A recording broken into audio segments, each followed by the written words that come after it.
course, we are still trying to see if she remains fully and totally legislative because she looks in and then out. She was with us in the House of Representatives in 2003. I was a member of the House. And before we knew it, she was a deputy governor. Now, she wants the whole thing now, the real thing. But wherever she will be, we'll pray for her. We wish her the best of luck in whatever endeavors she chooses to pursue. But one thing is clear, that the legislature needs her and people like her because she has the experience and given the kind of numbers, very discouraging numbers of women in the Nigerian parliament, particularly the National Assembly, I believe that we need to have more and more like her. Let me be very particular. Honorable Linda Piazu, we served together in the House of Representatives in 1999. She is still around in the House, and that is good because it helps her at least mobilize those who are just coming in as someone who has gathered a lot of experience, and it is our hope that we'll have more and more women parliamentarians in Nigeria, particularly the National Assembly. We are at the moment amending the Constitution, our 1999 Constitution. We hope that by the time the Constitution review is concluded, would have provided affirmative action for women to be in the National Assembly. Honestly, I believe that Nigeria, and indeed most of our countries, where women are not participating fully in governance, is showing weakness in what we do, because you cannot have a population of 50% or even more than 50%, and yet the representation is just less than 10% in what you do. There's definitely going to be disconnect. So we need, even for our national development, to encourage more women participation, not only in politics, but in economy and other spheres of development. And that will require that we work hard on our constitutional review and other regulations that will give women the affirmative action that they require. You have mentioned the girl child education. I'm happy to hear that, particularly because I believe that the feedstock, whether we have women parliamentarians or women in businesses and economy, we need, first of all, to give them education, because that gives them a head start.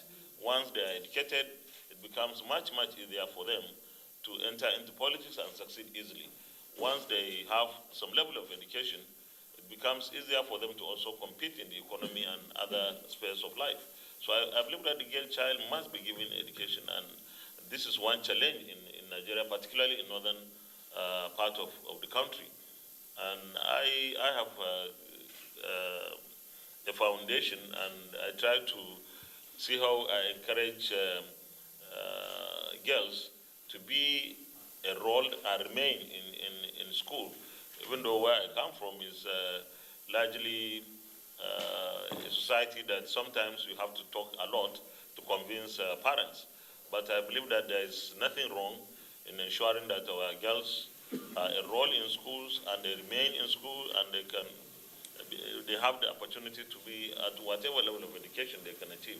And of course, giving them the kind of protection that they need. And I'm happy to associate with that, and can, on a personal note, be involved with girl child education if you have anything to for us to work together. But of course, as the Senate and as the National Assembly, we all believe that our girls, just like the boys, but emphasizing on the girls because they are at the moment more disadvantaged, get the kind of support that government is able to give. Special schools and of course special attention, protecting them and giving them the kind of encouragement that they need so that they are able to remain in school and of course be very helpful in their communities and societies. And course, for national development. I've listened to you also, the third Deputy Speaker, when you mentioned about the projects that you have in the ECOWAS Parliament, which I believe the Commission is handling. Nigeria as a country contributes, I think, 40% of whatever it is. We will continue to ensure that we are up to date in payment of our 40%, but we also ensure that those who are supposed to contribute their own also do so and ensure prudence and efficiency in the application of those resources. Nigeria has been the host for the ECOWAS Parliament. We will continue with that role, and in fact, we even hope that we can have a better chamber for the ECOWAS Parliament. But I believe that we, as a country, give priority to hosting ECOWAS Parliament here, and we'll do everything possible as an assembly to ensure that the Parliament is properly hosted, is properly housed, and you are able to do your work very well and very successfully too. I also want to inform you that we believe that the ECOWAS Parliament should maybe be such a parliament that can have resolutions better respected by our national or governments across the sub-region. And therefore, what that means is maybe we need to come up with a more, with a better way of who represents us in the ECOWAS Parliament. To some extent, I believe that we should liberalize it to allow people to be elected so that they have that better standing of representation. But for the meantime, we will go with our current arrangement where Nigeria produces 35%. We have 35% and 35 members of the ECOWAS Parliament between the House of Representatives and the Senate representing us. I believe that this number is a good number, even if the population of Nigeria would maybe suggest Nigeria should have more. But that is beside the point. The point is, those of us who are in ECOWAS Parliament, we should continue to work hard, and then in our national parliaments, resolutions that we have passed here in the ECOWAS Parliament should be presented to our national parliaments so that the resolutions are able to be domesticated or done in such a way that our governments will listen and implement those kind of resolutions. At the moment, maybe that's not the process, but I think you discuss very serious issues.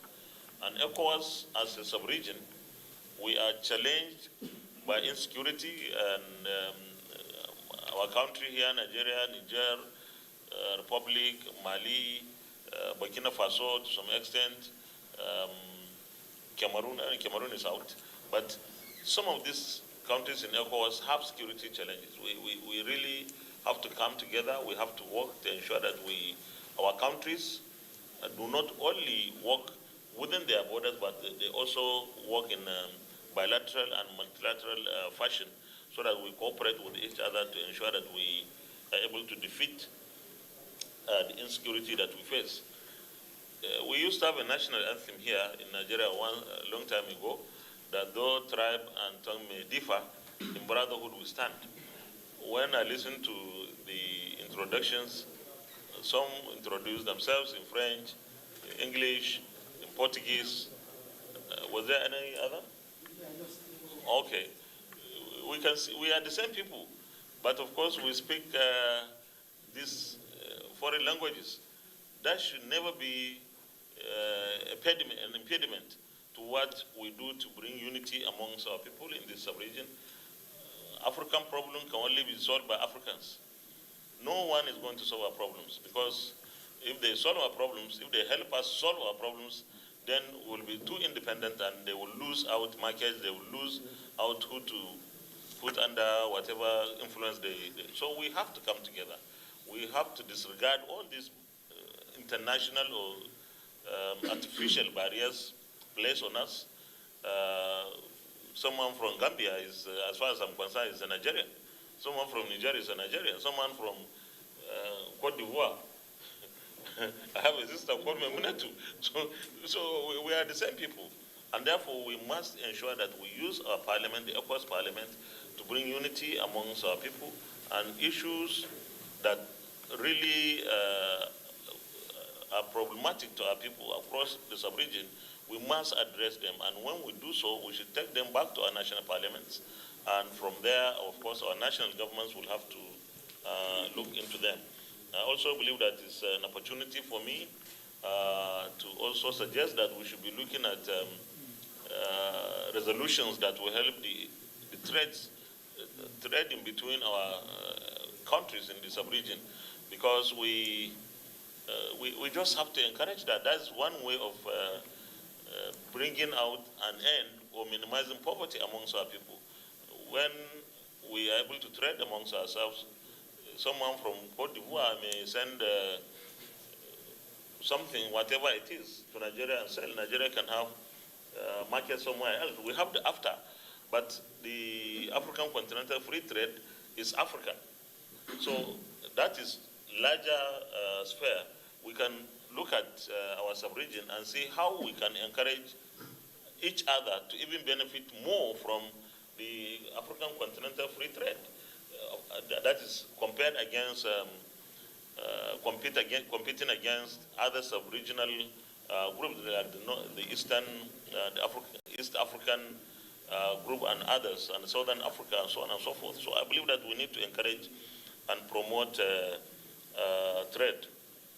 Finally, I hope and I pray that you had a very wonderful stay in Abuja. For most of you, this is not the first time coming here.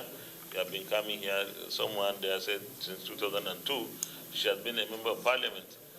That is a record by all means. And once again, welcome you here and wish you a very successful session in the parliament. And at the end of the day, we hope that your resolutions will target and address our current challenges, and so that we also benefit from your session in our national parliaments and national governments. Thank you very much once again.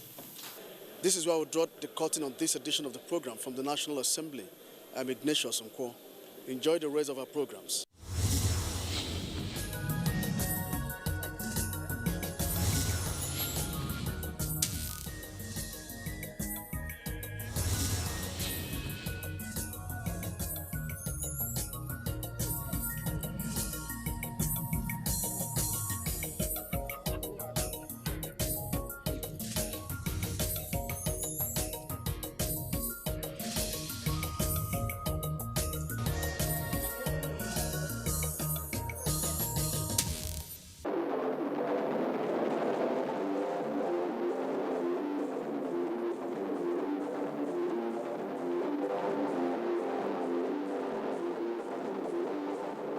Hello, it's a warm welcome to Sports Radio, reaching you live on the network service of the Nigerian Television Authority. I'm Gift George.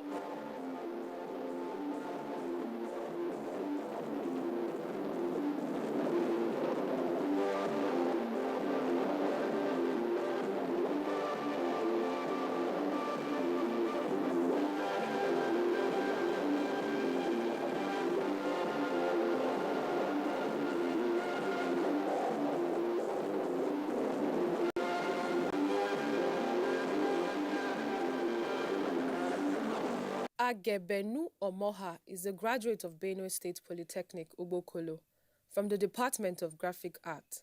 He is very passionate about his work and has made it a point of duty to add value to young and aspiring artists. He goes from school to teach different aspects of art expression. This batik is being produced. The batik you see people wear, like the Yorubas and the Cameroonians wear most of the time, how they produce them. This is the processes on how they go about it. Like what you can see here are the materials.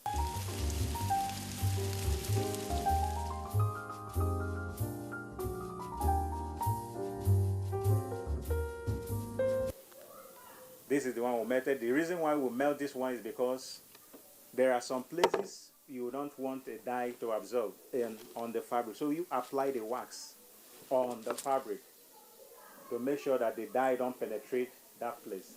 That is the reason why we use the candle wax. As for the rest, they go together, but the candle wax stands alone.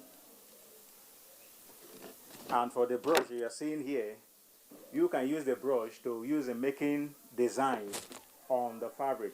I'll spray the fabric and then we'll begin to apply the candle wax on the fabric.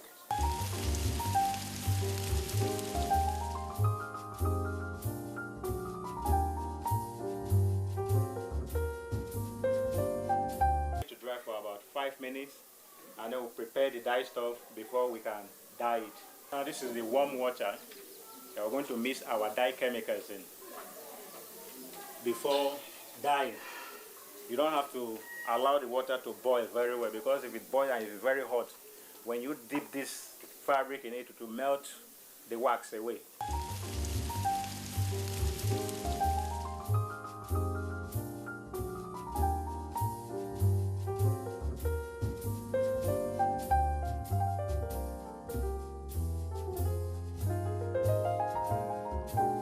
And then these are the dye stuff.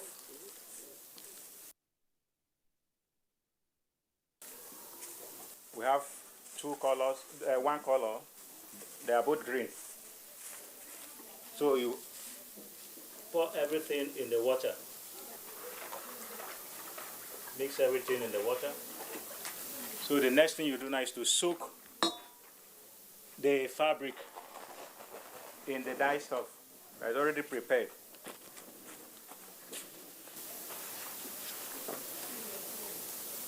We are now soaking it.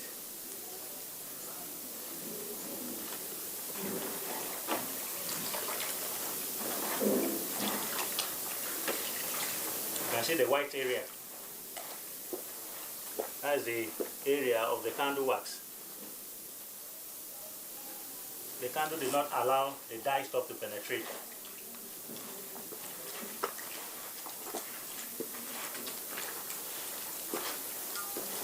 To rinse it in this normal water. The reason why I'm going to rinse it is because of the caustic soda. If you don't rinse it, that caustic soda, if you use it and sew any cloth and then you put it on, when the sun becomes very high, it begins to itch your body. So that is the reason why I'm going to rinse it in this normal water.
We are gradually counting down to the 25th day of December. In other words, we're counting down to Christmas, and I'm super excited. December is usually my best month of the year, maybe because it's almost Christmas, and maybe because we are winding up that old year and getting into the new year. Anyway, I'm excited to be back on your TV screen as well. Welcome to Entertainment Gist. My name is Simeon Sunday, the host of the show, and of course, I will be here reeling out some amazing entertainment stories that that you have missed out on, because I am here to keep you updated. And talking about keeping you updated, remember back in the day, this lady was the queen of Nollywood. She made a lot of people happy and she brought smiles and laughter to our homes. I'm talking about the legendary actress Stella Damasus.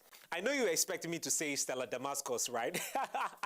Apparently, Stella Damascus is not our real name. It was an error. For those who have been calling her Stella Damascus, you are doing that in error. Our real name is Stella Damasus. She actually told Nigerians, please stop calling me Stella Damascus. That is not my name. My name is Damasus. But I trust Nigerians. Nigerians are like, Auntie, please. Whether we like it or not, your name is Damascus. It just reminds me of the case of NEPA. Whether you like it or not, whether they change their name from ADCO to PACN, Nigerians will always call you NEPA. And that is it. I hope she owns the name finally. Away from Stella Damascus, let's talk about singer Harry Song. Harry Song and his beautiful wife just welcomed their first child, and she is a baby girl. She's a she at the end of the day. Harry Song actually shared the good news on his Instagram page, and according to him, his wife welcomed their baby girl, whose name is Daviva, in Malta. They actually shared cute videos together where he was screaming, hey, I just welcomed a baby girl. I can see the excitement on the face of Harry Song, and all we can say right now is congratulations to Harry Song. And in celebrating the birth of his baby girl, Harry Song also announced that he will be dropping a new song featuring Olamide and Fireboy titled She Knows. I just can't wait to listen to the song. And away from that, let's talk about, it seems like it's raining babies. It seemed like a lot actually went down in the world of your favorite entertainers in the month of March, because December babies are just flying in and out.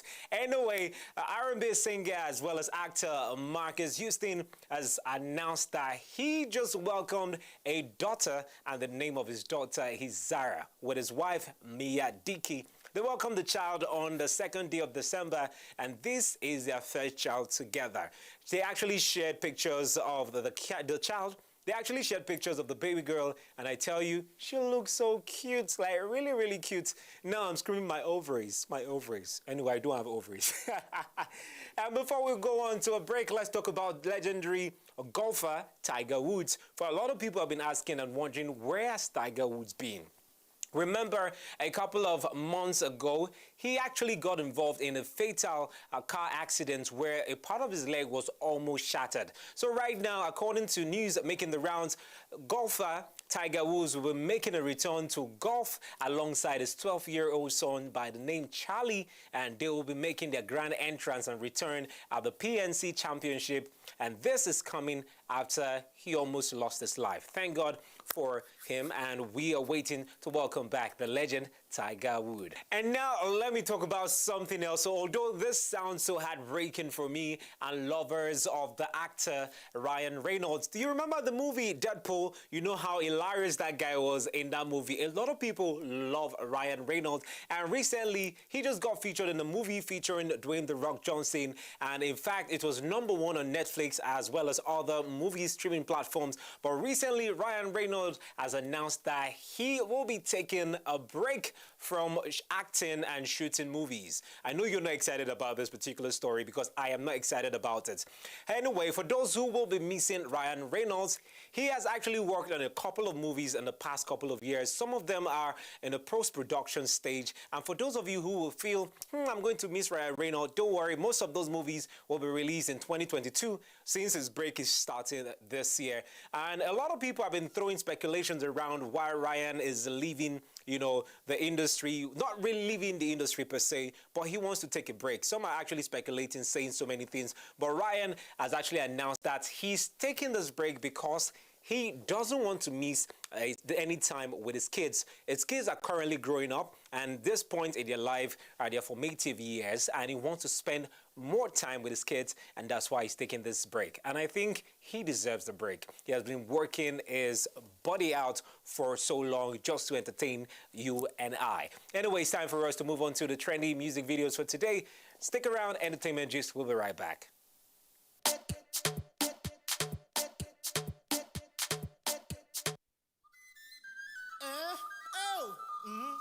Nwaanyị dị mana nwe nwaanyị ka ibe ya enyerebe eje ọrụ ofe anya ji isi ụgwọ nwa mejeje mba odibeze nwa medemoko anya foro onugbaje boys na abriba nwa nekenem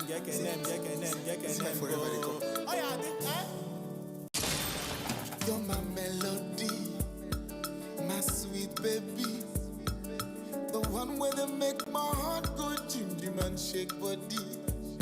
See, I promise you, you go chop money. The love where you give me so, and I don't really. The queen will own my heart, the crown upon my head, the essence of my life. Oh, you know me more. The queen will own my heart, the crown upon my head, the essence of my life. Oh, you know me more. Obi mo, munye mo. Unafugo, achalugo wa mama. Obi mo, munye mo. Unafugo, suku agozi gomo. See as you smooth like silk, your voice like milk. Everlasting angel, when you came to me. You're so amazing, baby. I have to say it twice. This love you give me so, and I don't really. The queen will own my heart, the crown upon my head, the essence of my life. Oh, you know me more. The queen will own my heart, the crown upon my head, the essence of my life. Oh, you know me more. Obi mo, munye mo. Unafugo, achalugo wa mama. Obi mo, munye mo. Unafugo, suku agozi gomo. Ogene, achalugo wanyo mamu. Adaneri wano, asanwam.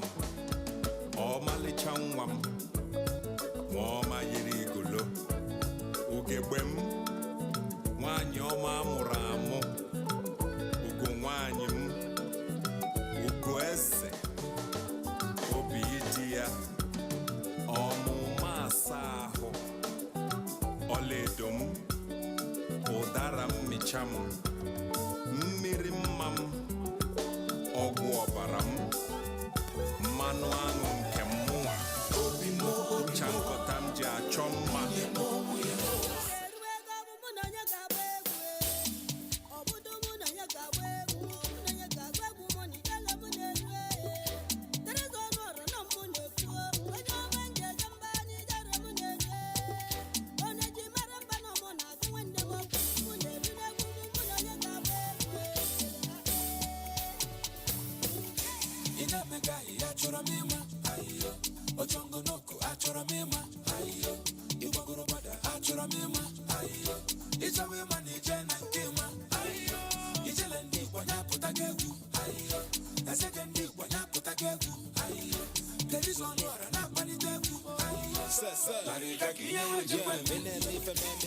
Making sure no masaya, and I shot the Sabbath on the man, a gala, a hand, yeah, man, Malona Bazaya, was on a pass, I'm a just Malona Lata, I'm a happy faculty, Yemi Kambale, I'm on a one Ntalive, Namatama Kanchale, that's Makana, I want Jane, I see you know the one for me, or was that a woman, you're going to be family.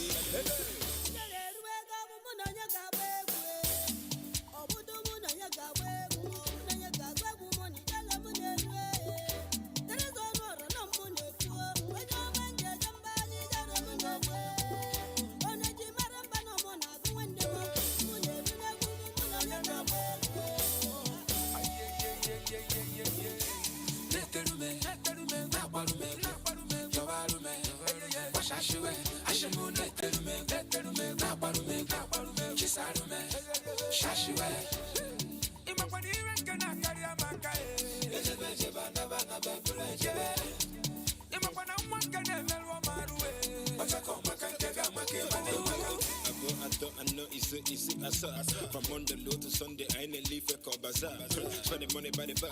I'm doing one on a bar. I thought you go and voice him out, but you go come and once a look at that. I'm happy faculty. Yeah, look Kambale. I'm on a one Ntalive. Now my country. That's my kind of one Jenny. I think you know the one for me. I'm with a woman Bali. You're going to be family.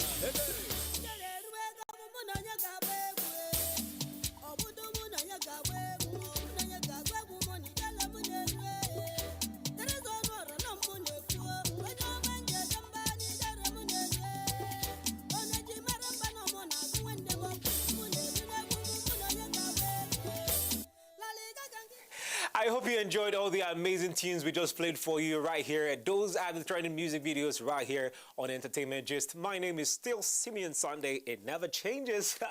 Welcome back to the show. Now, let me talk about this exciting news for me. It seems like a lot of Nigerians are making impact around the world. And just recently, the BBC has released its list of 100 inspiring and impactful women from around the world for 2021. And guess who made it to the list of the top 100 inspiring women in the world? According to BBC, Chimamanda Ngozi Adichie has actually listed under the culture and education category, and this category consists of about 31 women out of the 100 that were chosen. So congratulations to our very own Chimamanda Ngozi Adichie. And now let me talk about an award that was recently given to legendary Nigerian actor RMD. Yes, we know him as Richard Mofe-Damijo. Anyway, Nollywood actor Richard Mofe-Damijo has expressed his gratitude over a Black Star Honor Award, which was actually given to him at the just concluded Rhymes on the Runway in Gold Coast, Ghana. When he posted this on his Instagram page, he was really elated and excited, and he went on to congratulate and thank all his Ghanaian fans for, acknowledging his worth and all he has brought into the film industry in Africa, as well as giving him that amazing award. Congratulations to the champ himself, RMD. Okay, away from that, let me share this amazing story as well. Remember, months ago, it was announced that Bolanle Austin Peters will be directing a film, and this is a biopic of the legendary and late Fumilayo Ransom Kuti. And earlier, she announced that Joke Silva will be the lead character in this movie, playing the role of Chief Fumilayo Ransom Kuti herself. Anyway, Bolanle Austin Peters went on to announce another cast in the production, and we never saw this one coming. Anyway, Kehinde Bankole has just been unveiled as the latest star to join, this production by Bolanle Austin Peters. And Kehinde Bankole will be playing the younger version of Fumilayo Ransom Kuti. In other words, she'll be playing the younger version of Joke Silva. And we're talking about her role in the movie.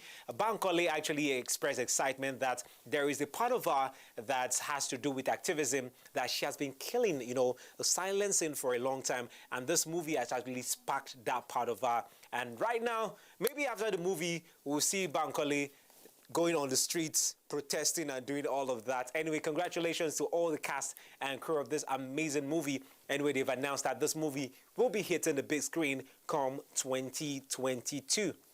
Congratulations to them. And it's time for us to check out the trending movies for this week. And some of these trailers are really amazing. They are films you need to check out this weekend.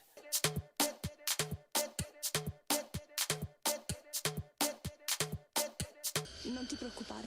Col tempo capirai tutto.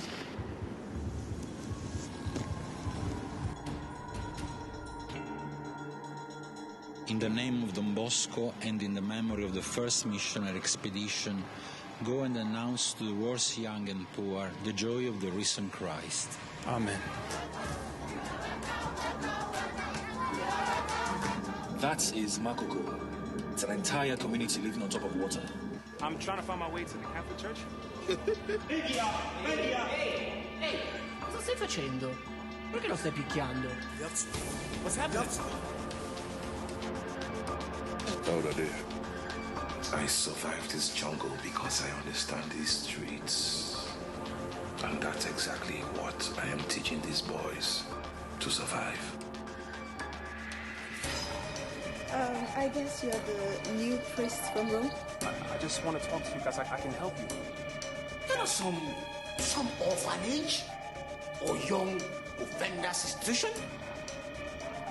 Well, this is Ikoyi. It's where the decent, well-off people live. But it's only that one group that separates us. I think you just want to preach to us. Preaching won't work on an empty stomach or a bleak future. And so as children of God, we need to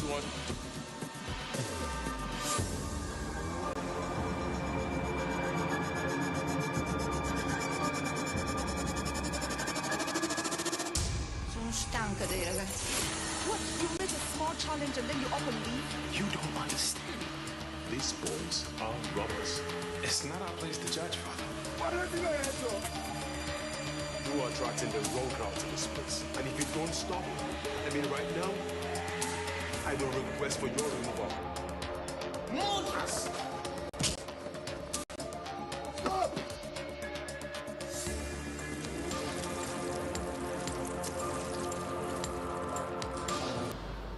Ruth, phone call. Hello? Hello? You're gonna pay for what you did.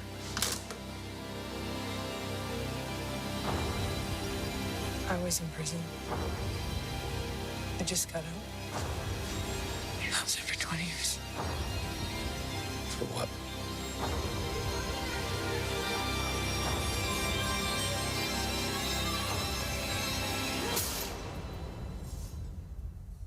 It was an accident.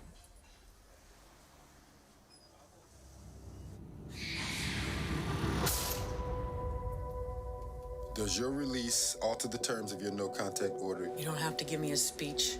I'm looking for Katie. She's my little sister. I raised her. Okay, next time, don't drag me through 3 bus transfers to tell me something you already know.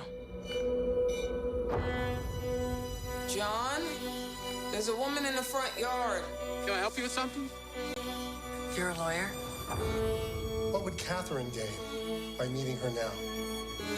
I wonder all the time what she looks like, what she became. Your life starts here now, not 20 years ago. She did her time. She killed somebody in cold blood. If that were any of your black sons who had been in this system, they would be dead.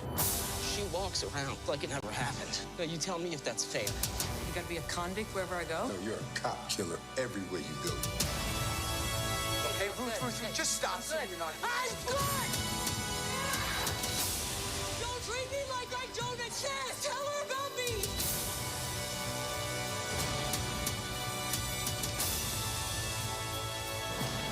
Don't even pretend this is about her. Yes, I was protecting her! You are not a victim! I don't quit. Not on Katie.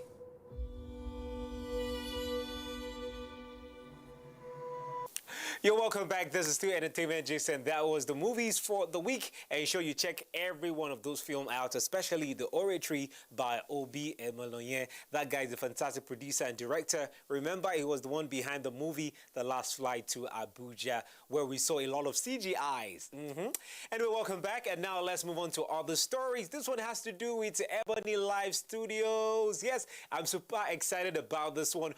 Remember in 2018, a particular movie got Nigerians talking. We love the comedy, we love the craze behind this particular movie, and now Ebony Live has announced that the part 2 will be released on the first day of January. New Year gift for us from Ebony Live Studio. I'm talking about the movie Chief Daddy 2. They call it the Chief Daddy Going for Broke. So it's finally set to hit the big screen come the first day of January 2022.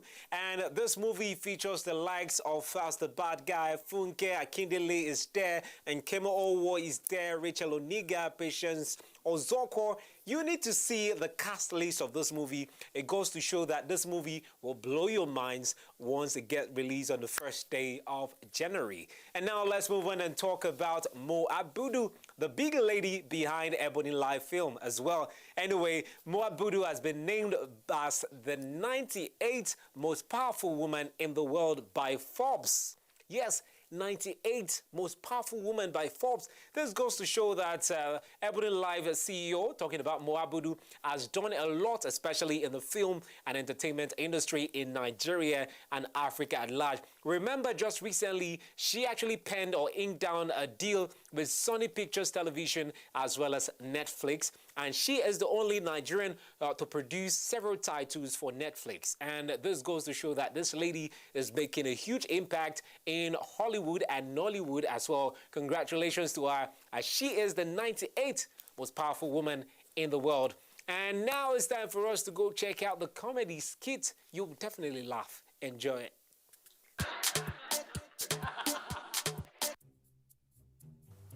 Why this plain dance did you like say one? Okay?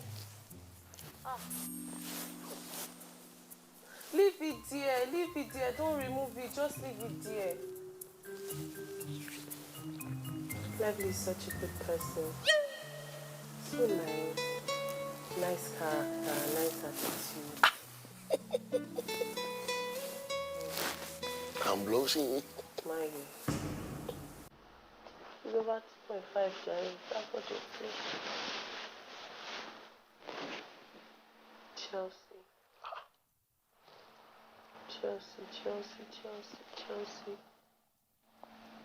That one is over 1.5.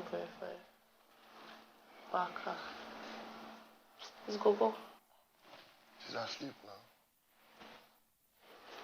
Lively thinks that I don't know where he keeps his gold. He thinks I don't know where he's keeping his money. She stayed there consistently. Hey, hello. Yes, hello. I'm not doing again. Come on, be going. What is it now, baby? It's too early. I'm sorry, I can't do this anymore. Please, leave my house. By 2 a.m. in the morning now. If you like, let it be any a.m. in the morning. Where do you want me to go now? That's your business. Ada. Bush. If I tell you, What's happened? I for go back yesterday for Orchard Road there. Okay. I reached there now. Their AC, they drop water. Because this AC go they Give drop us water. as soon now. I go the back now. Now see the fish just gather for the place there. For the ground. Okay, why you don't enter? For 2.5. 2.5.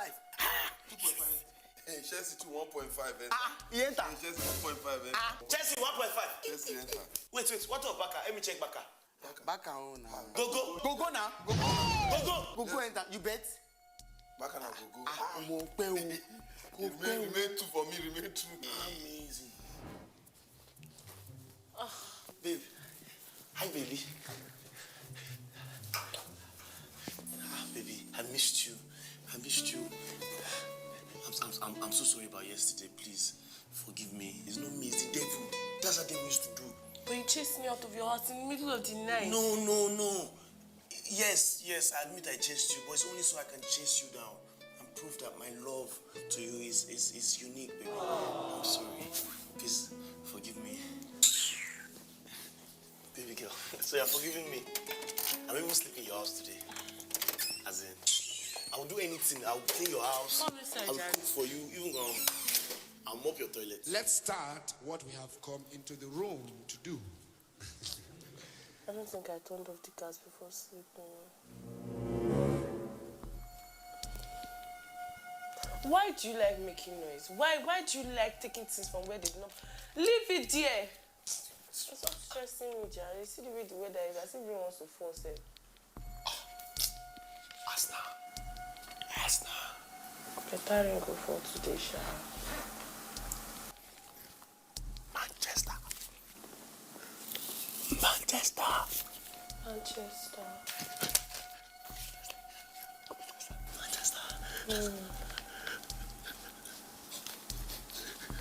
It's going to be very sunny in Manchester today. Oh, Pegamina.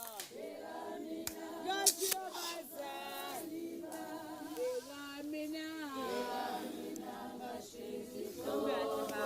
Texas. Baba, come up for that, Joe. Nonsense. But they go my house. Who they go Texas? Rain in Texas.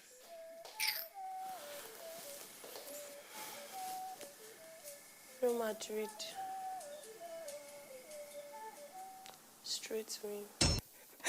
Amazing, so funny. That was the comedy skit right here on Entertainment Gist. Welcome back to the show. My name is Simeon Sunday. Remember, you can follow me on socials at I am Simeon Sunday on Instagram, to be precise, on Instagram at I am Simeon Sunday. Thank you so much for being a part of today's show. It has been a small time. I'm super excited because most of the news I shared today are exciting stories. I don't like the days I get to share gloomy stories. Anyway, let me still wish you a happy Christmas in advance. We still have more days before Christmas, but let me put you in that celebratory mode. Thank you so much. And this is where we say it's a wrap on today's episode. Catch you next week. Simeon Sunday signing out and saying bye for now.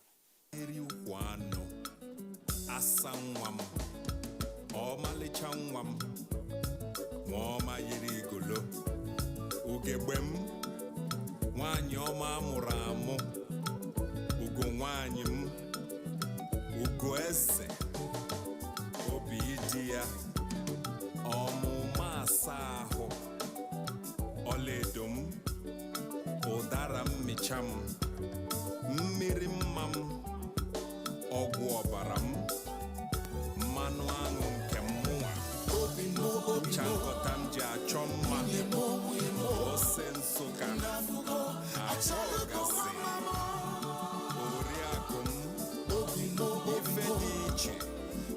Anyanja Fuso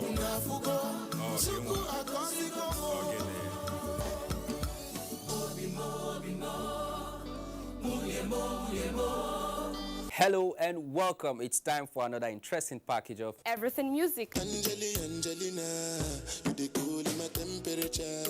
If you call, I go come deliver. This is Talking Movies. In times of old, the world was full of wonder. No! Stop it! Welcoming you to your weekend for today. Arise, O compatriots. It's time to use our voice. Beyond 6 packs. Bills. Pay the bills. Keep paying telephone bills. Pay my bills. Welcome to Gallery.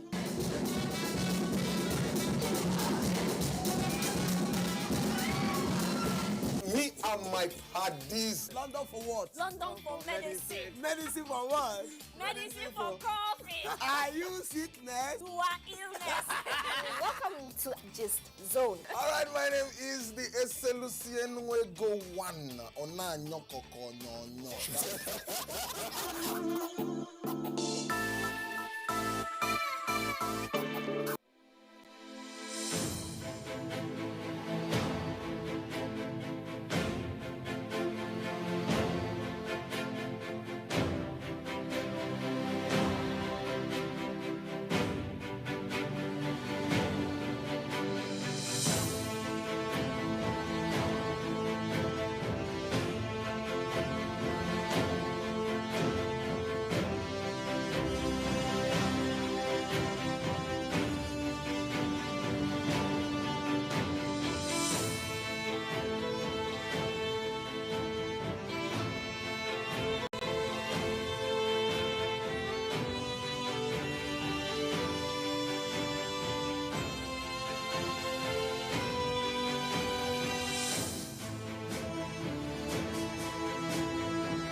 Welcome to Abuja, the place that unites Nigeria. Information is power. Everyone wants power. So feel powerful with the NTA News mobile app, the one-stop information center. Real news at your fingertip. Be the first to report by uploading first-hand information on the U-Report link, and be the first to know by simply clicking on any of the links on the sidebar for headlines, domestic and foreign news, economy, security, politics, sports, and more. Stream live on your smartphone and tablets and stay connected. It's pretty easy. Simply download NTA News app from your Google Play Store and you're good to go. NTA News mobile app, your access to real-time information.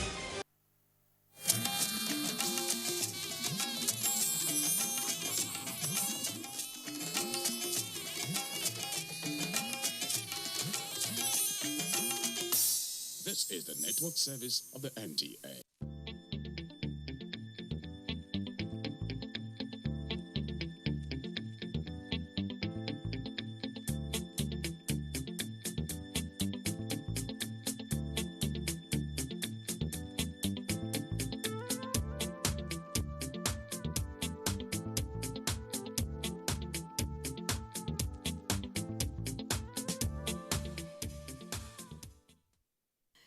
Happy New Year! It's the year 2022.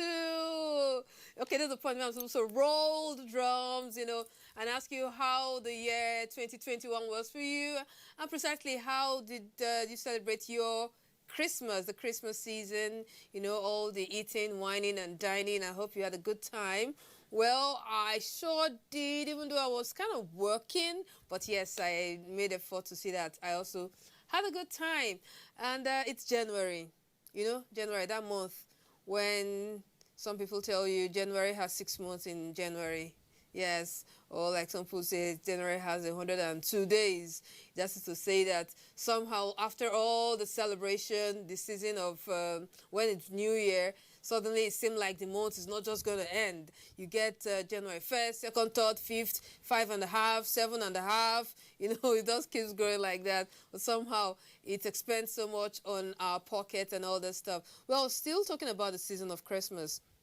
I was having a chat with some friends and wanting to understand how long is this Christmas season? Because when you move around, you still see that the Christmas trees are still up. When you go to Lagos, you know, the Zenith roundabout in 6. So traditionally, that's how long Christmas season is. But people leave up the tree and people leave up the Christmas tree up until 40 days. 40 days from there. Anyhow, however it is, it's a complement of the season. Well, today on the program, we will be taking a look at financial management as we get about the new year, and just financial management, wealth management generally. We don't want you to start running broke even as the first quarter of the year goes by.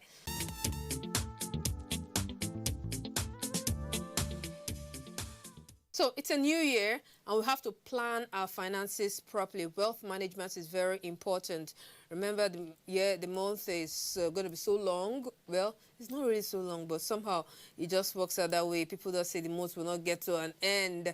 The first quarter of the year is usually a little tricky for many people. Well, I have a guest with me on set who is going to talk to us, advise us. We're going to rub minds on how to be financially prudent, manage financial management, even as we start off this new year. I'm talking about a financial advisor and wealth manager, Ibrahim Sheleng. Ibrahim, thank you for coming around. Thank you for having me, and Happy New Year. Happy New Year to you, and how was the season celebration for you? Well, we have made it out into the new year, so we thank God. Did you travel? No traveling this year. COVID has, or is it Omicron or whatever version has made it? Come on now, people are traveling now. People traveled this year more than last year. True, but I've decided to keep it a staycation this year. Yeah. Oh, okay. Trying, because, you know, when people travel, they spend more. Exactly. Okay, that's, so I knew it.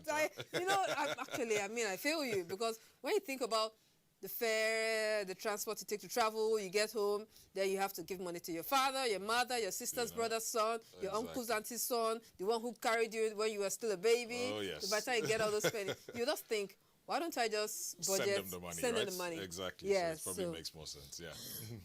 Sorry, the season, Hamatan and all that. But anyhow, we're going to be good. All right, so January.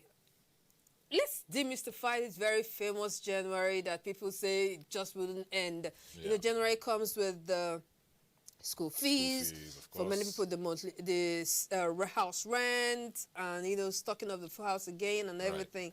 Right. Yeah. Demystify this famous January for us. Well, what tends to happen, especially, for instance, maybe in the private sector, a lot of people get paid before Christmas, right? So the typical cycle, rather than being paid at the end of the month, a lot of people get their salaries, you know, before Christmas. Yes. So it's usually the 2nd, 3rd week of December. Yeah. So what tends to happen is, you know, you're used to spending that money in a 1-month period, but now you have to wait till the end of January before you get, you know, paid. And December tends to be a very, what I call, lifestyle inflationary period. I know. because that's true. You know, dirty December, whatever they call it. So everybody wants to, you know, I guess wind down from the whole stress of the year. So, you know, there's a lot of pressure to spend a lot of money, to, you know, for enjoyment purposes. And generally even, you know, there's a lot of inflation. Food tends to go up.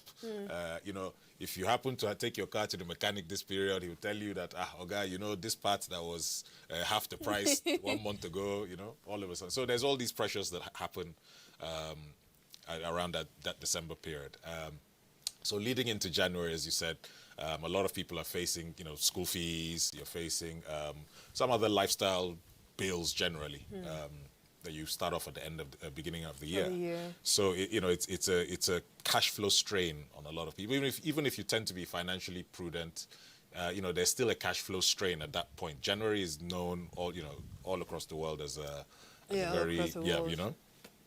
So yeah, that's what tends to do that. And then also, you know, also psychologically, you're coming from the you know, the come down from the whole December celebration, December New Year celebration. So it's a bit of a wind down, you know. So psychologically, we're winding down, looking forward to the end of January where we get, you know, the next paycheck. Yeah, when you just talked about the fact that, for instance, your car and all those things, if you do it now, if you go to fix it now or try to service it now, they tell you the price have all skyrocketed. Of course. So maybe it's going to be, so January, do the prices of things come lower in January? I mean, with the end of the year spend is all done, so people want to, you know. Yeah, so I mean, in certain items, for instance, cars, for instance, you can, you know, a lot of people may buy cars to take it back to their, you know, hometown, villages, you know, to show that they've been prosperous.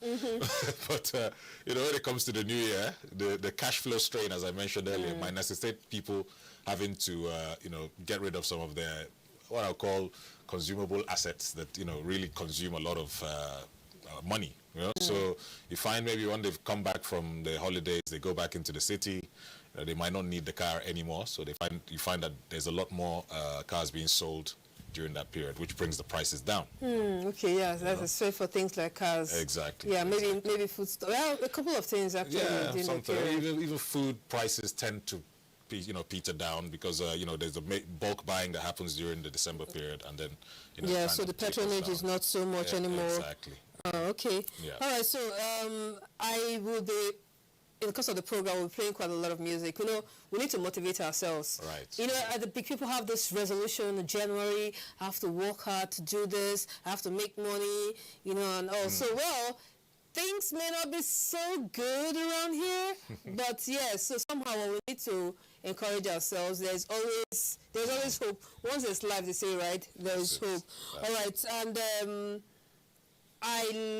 there's one song I've always liked. Daria Alade, Pray For Me. Okay. I don't know if you know the song, when he was leaving home, out of his parents, I'm going to the city, I don't know what the city is going to bring me. Right, and you know, this is a period too, when some people are already leaving the villages, you know, as I travel to the village I'm living, then my aunties say, I'll carry my son or my daughter with you. So now you don't go to the city. You just hope that the city is that place where, you know, it just transforms your life. With gold, right? My point, exactly. Anyhow, so let's enjoy the song by Dari Atalade. He titles this one Pray For Me, and it features the Soweto Choir.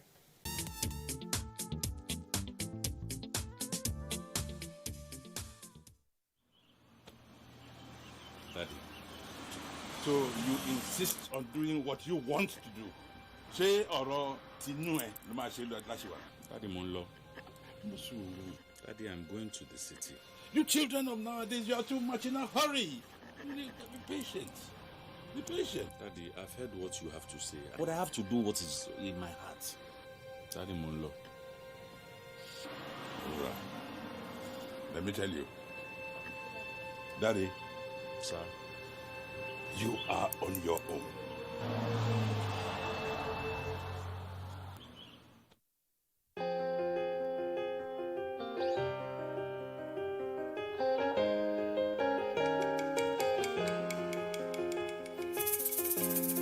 Woke up one Sunday morning, told my daddy I'm leaving home. I'm going off to the city tomorrow, even though I don't know where to go.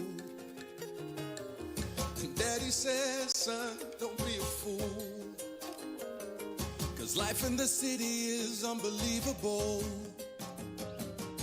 You could get broken, oh, you're just a little boy, and you may never find your way.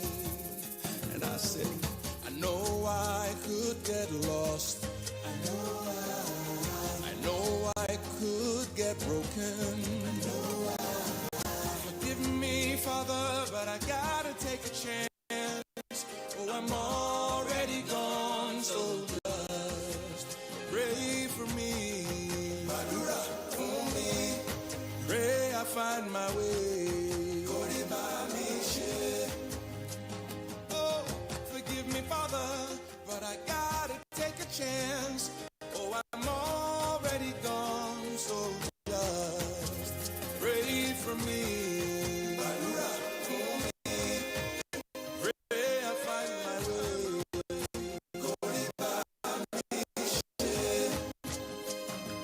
Oh, forgive me, Father, but I gotta take a chance. Oh, I'm already gone, so just pray for me.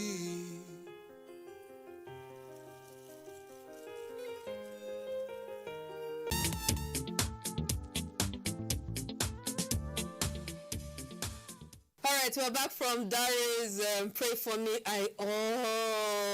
That song never goes. I mean, I always get to love this song. You like it too, right? Yeah, it's a nice song. Yes, it's nice. So Darius Ntalive, I just like his style. Very cool. Like I'm saying, don't they struggle for or anything, he's just in that class of his own. His kind of music is different. Yeah, he just niche. Yeah, he has his niche. Yeah. Yes, he has his audience, and it's a very nice one. Yeah. Now, pray for me. I've just someone has just moved from the village to the city. Yes, and the city. And I realized that wow, this city is not as easy as say. How is it that Obinna got to make so much money? Exactly. All right, I've come to the city now from the village. My first time around. So, how would you advise I get to manage? Well, first things first. I'm hoping the person has come to the city with some bit of cash, because you need to be able to at least settle down. And hit the ground running. It is certainly not easy. As unlike in the rural areas, there's probably farmland where you can farm your own food. The city doesn't really give you that opportunity. So everything you do requires money, right? But at the same time, what the city does, it gives you vast opportunities. Yes. As long as you're up and doing and not lazy. I mean, there's a multitude of things depending on the city that you find yourself in. First of all, getting a place to stay is always the first thing. So, number one. Yes, I guess you should have calculated, okay, I'm going to the city. Yeah. I'll stay with Adekunle, and I'll be staying for a period of time. Right. Exactly. Okay, so you have to get all that sorted out. Like, I met someone, who, she comes to do some home chores for my neighbors and all. So I asked her, exactly what do you do? He said, I just come from the village, oh. Okay, so what was your plan? Right. He said, I won't just come do anything. Okay, anything like what? Anything now, anything. Like this one where they do. Well, you just come clean people's house once in a week, just from the village, just like that. Anything. Okay, what skill? Okay. And let me say if I do anything, but I know say I go fit do something, sha. I laugh, but you'll be surprised that at different tiers of the socio-economic, classes, right? You have those kind of people. And what is that? It's basically lack of planning and not having a vision and not really having, a blueprint in terms of what you want to achieve. So, and it's especially hard-hitting when you leave a rural environment where things tend to be calm and moving into a city where it's 100 miles per hour day in, day out. And you'll find that if you're not prepared, if you haven't planned yourself well, you can find yourself in a big mess, because you find yourself not even having enough money to want to go back to the village if you want. If an embarrassment of say, I couldn't make it. Everybody has celebrated you when you were leaving. That's it. Then suddenly you return and say you can't cope. And you can see why a lot of people get into some terrible vices, because they get desperate, and it's somebody that's desperate, it's easy to drag them into some illicit activities. Yeah. Financial advisor, is it a bad thing to borrow money, to take loans from people, just to get by, especially at times like this? Fantastic question. You see, if you're borrowing to increase your wealth, it's a fantastic thing, right? I'll give you an example. If I'm able to get a mortgage to buy a property that I'm also using to rent out to generate income, fantastic.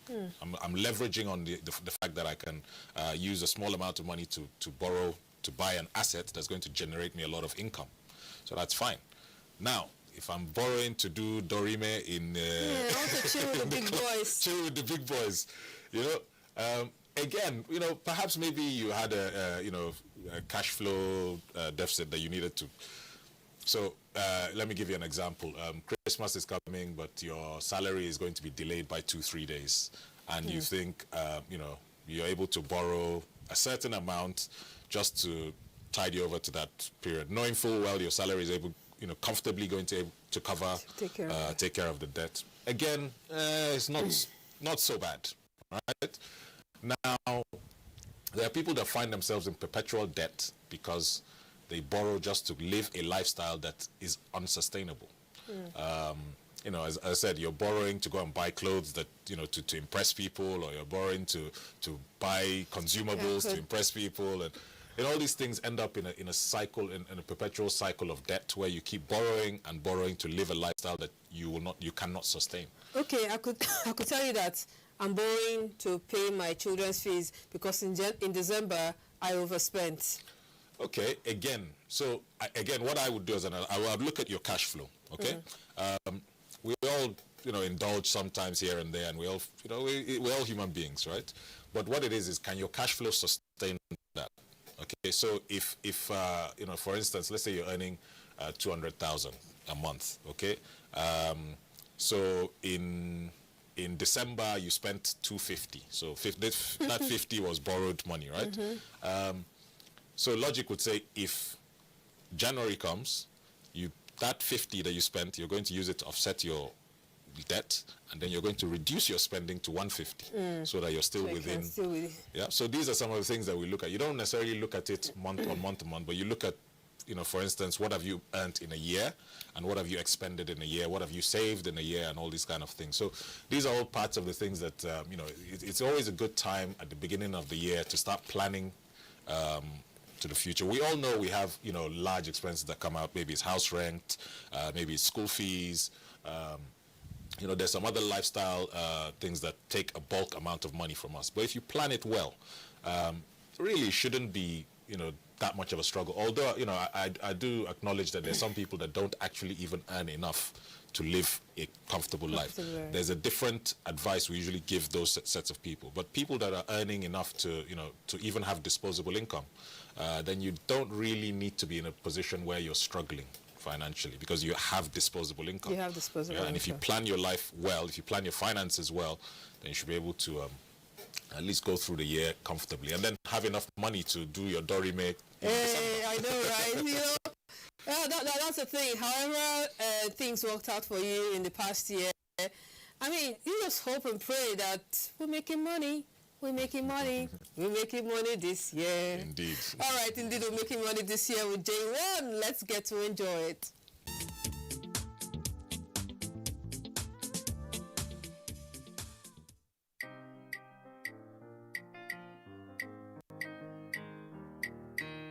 We're making money. We're making money. We're making money this year. We're making money this year. No matter what them do, this be better this year. This year, this year, this year. Odoyi, asan wasire, asan wasayo, asan wasiko bonkan, leyan filayo. Asan wasire, asan wasayo, asan wasiko bonkan, leyan filayo. My graduation this year. My promotion this year. This year, this year, this year. My freedom this year. Getting married this year. This year, this year, this year. I be molemo, kolemoleo, rokomoko.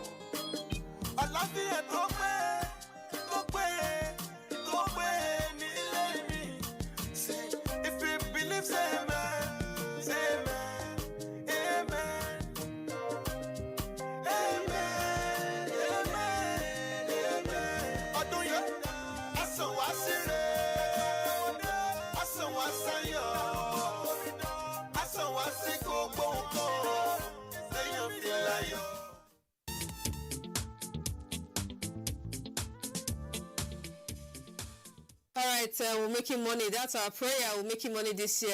I mean, come on, who's the richest man? Dangote, right? Even he wants to make money, wants to make more money this year. Yeah, of course. Yes, everybody wants to make more money this year. But like Ibrahim said, planning. I mean, you have to plan. And, you know, talking about planning, let's look at making realistic expectation. I mean, some people just have a big, very flamboyant, yes, plans and everything. I mean, how realistic should our planning be? Should our expectations be? I mean, we want to change jobs. I don't want to live in the mainland. I want to move to Lekki. No. You know? Yes, you know, this kind of big thing. Echo Atlantic. Echo Atlantic, my point exactly. From zero to hero. From zero to hero. I mean, come. Let's talk about making realistic plans and dreams. Right. So when it comes to planning, there's a you know, principles that called SMART principles, right? So SMART stands for S for specific, M for measurable, A for attainable or achievable, R for realistic, and T for time bound. Okay, so if we go through those parts, you know, your goal needs to be specific. So if you make generic goals like, I want to be rich, it's not really specific. Have you tied down what rich is to you? I mean, rich to you and rich to me might be two totally different things. You know, Dangote might say he wants to be richer now. He might want to be #1 in the Forbes list. Okay, you know, so that's what being specific about rich means. What is rich? So rich could be somebody that is able to have their time to themselves. Okay, you know, it's rich, yeah, and comfortably meet their life expectations. But to somebody else, rich might be private jets and, you know, Lamborghinis and the likes. Measurable, so you need to be able to measure what these goals are, what these plans are you have for yourself. Yeah. So when I say measurable, I say, okay, I want to be able to have 100 million by the end of this year. It's a measurable achievement, right? Okay. From where are you coming from? Right, so depending on, you know, different, you know, for me, that might be my goal for this year. I might say, okay, 100 million is a measurable. Okay, I want to make 100 million this year, but actually, ordinarily, I've been making like 200,000. Well, so again, so when you go back to, so we go back, this is the next, so the next step I'm going to talk about is it attainable? Is it achievable? If you've been making 200,000, you know, consistently for the last, you know, 2-3 years, realistically, are you able to jump from making that to 100 million? Yeah. I mean, there might be a lot of the times we you know, we are very hopeful without necessarily having the plan in place to achieve that. Right? So it needs to be an attainable goal, something that you can see and actually work towards it and attain it. Okay, realistic. Realistic. Exactly. So the R is for realistic. Realistic, yeah. Again, you know. So I'm living in a single-room apartment. I'm hoping that I want to move to 3-bedroom. Right. I mean, you know? that's pretty drastic, isn't it? I mean, exactly. And yes, and I don't want to live in Maraba anymore. I want to just move on to straight up to Maitama or Asokoro. Yes, I mean, waiting now. Look at my friends, they do all in a year, right? All in a year. So, and my job, I'm now hoping that, okay, now that job, I hope I'll get that job. Okay, because if I talk to Mr. A and I give Mr. B hamper, yes, by May now they will give me that job. You know? I mean, these are things that, you know, I mean, you can have it as a you know, plan, as a long-term plan perhaps, but if you measure it within the timeline that you want to do it in, if you say, I mean, okay, so put it this way, somebody that lives in Maraba and wants to stay in Maitama can say within 5 years, okay? So that's, you know, at least within 5 years you might be able to, you know, do a few things. But if you're telling yourself, you know, you've been living in this place and you want to move to this place within you're not even climbing to Lube or climbing somewhere. Exactly. It's a little bit unrealistic. Don't get me wrong, there might be manna can fall from heaven, or you know, maybe the government will declare that you are the you know, there's some miracles that can happen. So let's not, you might win a lottery, or your long lost great grandfather's will might surface. Exactly. I know, right? Or the Nigerian prince can find you and want to my great grandfather, I don't think I have to tell my dad, we have to check that will. Maybe he made a will for one of his daughter who will end up being, you know. But you've heard of fake it till you make it. Right. So again, well, you know, there are different philosophies, and I wouldn't want to delve into that. Everybody has their own different philosophies. You know, fake it till you make it is, I guess, is a, if we look at it in the corporate world, it will be something like dress as you choose to be addressed, right? So it's similar to that, but the thing is, you know, fake it till you make it can have a very dangerous component to it, which is where people essentially, you know, overborrow and try to live a lifestyle that is not sustainable. And over time, you keep faking it, and if you don't make it, unfortunately, you might find yourself in a hole. Right, I don't know if you've heard of, or maybe you were one of those. Okay, kidding. Now, you know those guys, they say they drive very fine cars. Right. They're all well suited up like you. Okay. They have a complimentary car with a coat of arm. Right. But they don't have a house in Abuja. They just drive to maybe the Hilton. They go to the lobby, they sip drink, they try to look for people to perch, you know, just to, yes, try to make pitches to. Then at the end of the day, maybe they wait till 1 a.m., 2 a.m., they just go to their car, sleep in their car. As early as 4 a.m., they rush to the bathroom, the driver's bathroom. But you see them all cleaned and touched up. They're just faking it and hoping that, I mean, I can't get around the circle, I just may make it. Right, so you see, that is a very, what I call a very high-risk strategy, okay? The odds of you making it from that strategy are very, very slim. And, you know, even the health challenges of not having a roof over your head to sleep. Ibrahim, the guy can speak English. Yes. He has a business card that has just the coat of arm and a phone number. Then he dresses fine. You know, and his presentation skills. So he just goes to meet, and he now knows that, okay, there's this big people, these big guys coming in. Okay, good. I'm going to make this speech. And he just goes there, you know, the CEO partner in, you know, XYZ, you know, this is what we do, this is what we do. And it just makes a beautiful pitch. You know, the thing about life is, in certain circles, they know themselves. Yeah. So you can only fake it so much that the faking it might be that, okay, you just want to climb up a notch, right? But if you're coming from, especially nowadays with social media and all that, it's very easy to do background checks on a lot of people, right? And if you're going for a big pitch, I mean, it's rare these days. Don't get me wrong, I know there's still one or two that, but it's very rare for, you know, you to appear somewhere and do this big pitch and you don't really have anything that is backing, because really, to even meet these kind of people, you are being introduced by other people. Other people have to kind of vouch for you, so you have to have some track record. Okay. Yeah? I like what you just said. Now, we're going to talk a little more about it, but just remember that God can bless anybody. Yes, God can bless anybody. It says Mr. 2K.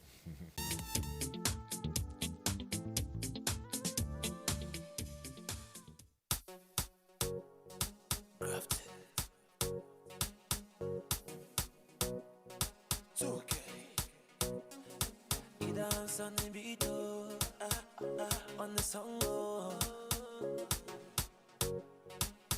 my brother, God can bless anybody. Make you no look down on anybody. As you see me, so don't be by power, don't be by sense, nobody special pass. My sister, God can bless anybody. Make you no look down on anybody. As you see me, so don't be by power, don't be by sense, nobody special pass. She be a God will bless him higher.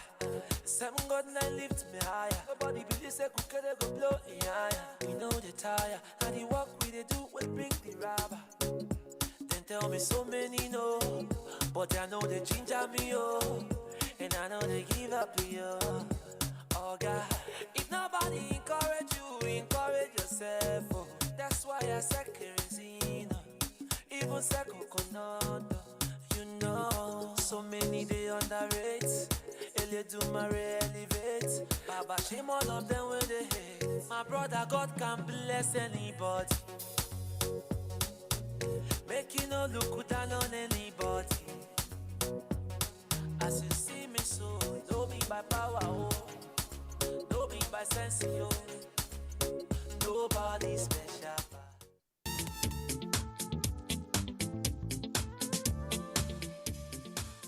All right. right, thank you very much for remaining with us. The program is the Medley Show, and it's the New Year edition. We're talking about how to be, we're talking about how to step up your finances, manage your finances, and I have a financial expert here with me, a wealth instructor. Okay, I've messed it up. Yeah, but it's okay. It's all within within the same. Yes, same it's all within the whole. All right. Yeah. Now, earlier we talked about setting unrealistic expectations and dreams. Now, let's talk about setting realistic expectations from where we are and moving on. I mean, let's throw in a thing or two on that. Okay, so the first thing you do is tell yourself the honest truth. Where are you now? Okay. So what you do is you look at what are your assets, what are your liabilities. Okay. So basically, you're trying to get your net worth. So when you hear, Dangote's net worth is X amount, is because these are the assets he owns, these are the liabilities, and then you get from that you gain your net worth. So do you have a property? Do you have land? Do you have a car? Do you have, do you have wristwatches that are worth anything? Do you have clothes? All these are your assets. Although you be careful with what you define as an asset, because if you cannot generate cash flow from it, then realistically it's not an asset. Right? So so then you also look at the other side. What are the liabilities that you currently have? Are they current liabilities or things that are going to be within a year that are going to cost you, okay, or create a cash outflow? Okay. Sorry, let me cut you there. I like it when you guys speak. You have all these nice, beautiful terms, very fancy terms. It's so sweet. I like it. You're just saying it, and I was just, speak English. Now, give us examples. People can relate with that. Okay. Practical. Your rent is a liability, right? It's something that you will have to pay. Right? So it's a cash outflow. You're owing it to somebody eventually, right? If you have any loans that you've taken, you're going to have to pay. Well, or some people tend to, bury their head in the sand and think the debt will disappear. Yes. But nowadays, it's getting a lot more difficult for you to even. But remember, Nigeria is going to. So. Yes, well, you see, we'll get to that. That's a different. Okay. I hear that a lot. They say, well, even. Nigeria, they own now. They have not shut down the country now. There's a massive, massive difference. Even Dangote can owe, right? But at some point, if he's not able to meet up with his obligations or repay his, his company can be bankrupted.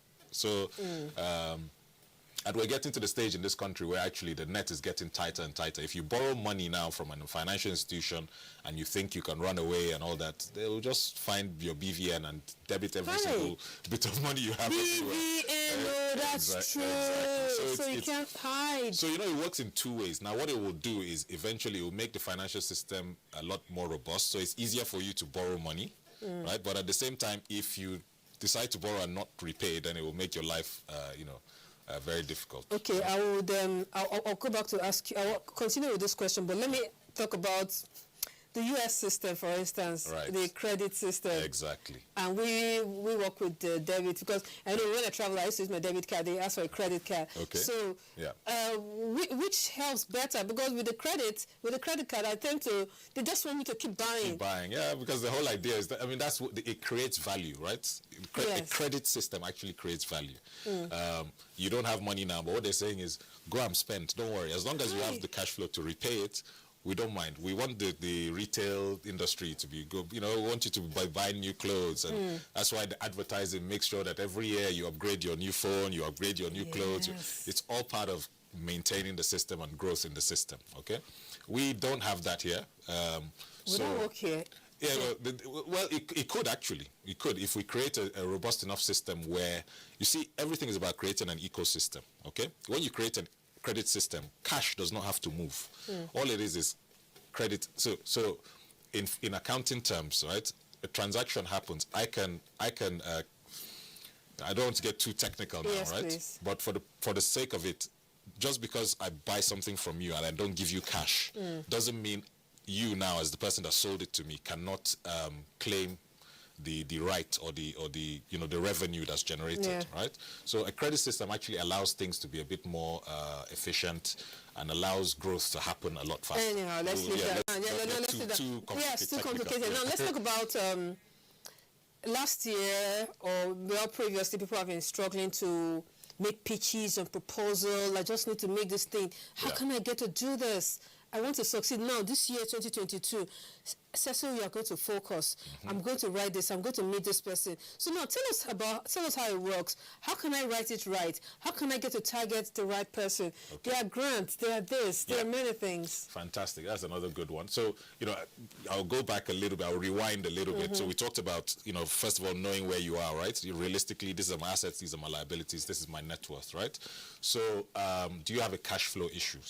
Are you making enough money to meet up with the lifestyle and want? So which usually leads people on to, okay, you know what, I need to earn extra income, right? Maybe I need to start a business, or I need to, so which leads on to what you've just said now. Usually, again, it comes with sitting down and putting everything that's happening here, putting it down on paper, no matter how crude it is. Okay. Now, why I say that is this. I meet a lot of people and they tell me, oh, I want to do this, I want to do poultry, I want to do, fish farming, but it's all in their heads. So by the time we sit down, usually on a advisory level, and start deconstructing exactly what the requirements are, so a lot of people think, okay, maybe I need, 1 million, I start a cage, I just put some chickens there, and then before you know it, they don't focus on the risks involved. They don't focus on things that they probably don't realize, which is environmental or tax board comes, and you have to pay taxes for certain things and all these things. So you start off a business without actually planning it properly. That's why it's always good to sit down and put things down on paper and have a projection. It's never going to be, it's not going to be strictly as you've put it down. What happens is once you put that plan down, it tends to guide you on your next steps. Okay. Okay, well, yes, I put it down. It's crude. It's just there. I mean, I need someone, or maybe can I get it on the internet, someone to help me fine-tune it and make it a little more presentable? And how do I check for potential sponsors or partners? Right. So usually what people, I'll be honest with you, with startups, your first funding is usually going to come from family and friends. That's usually the case everywhere in the world, all right? Yeah. Nobody wants to invest in something that they're not really sure about. What is your track record in doing poultry business? If you have been doing, I don't know, banking or something, and, you didn't really have any exposure to poultry, and you just decide, oh, I heard somebody's doing it, and you want to jump straight into poultry, you're considered high risk because you don't really know the ins and outs of a business, okay? Whereas, so I'm looking at it now from an investor's point of view. Whereas if I see somebody that's been working in a poultry farm for 10 years and wants to now branch out on their own and tells me, comes with their business plan, I'm actually more likely to invest in that because that person has a track record and they know the business, well enough. So usually your first point, of course, is going to be family and friends. Depending on the nature of your business, you can also get what they call angel investors. So these are basically private people that have cash that wish to invest.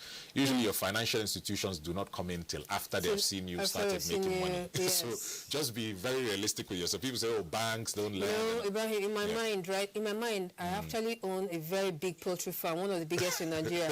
Actually, I've built an estate in my mind. Well, there you go. So, what we need for you now is to put it down on paper and, we'll fund the growth. Well, I could just say, able God, shower your blessings. Yeah. All right. I know, actually, Chico featuring Latan and Little Cash, they actually said, able God, shower your blessing.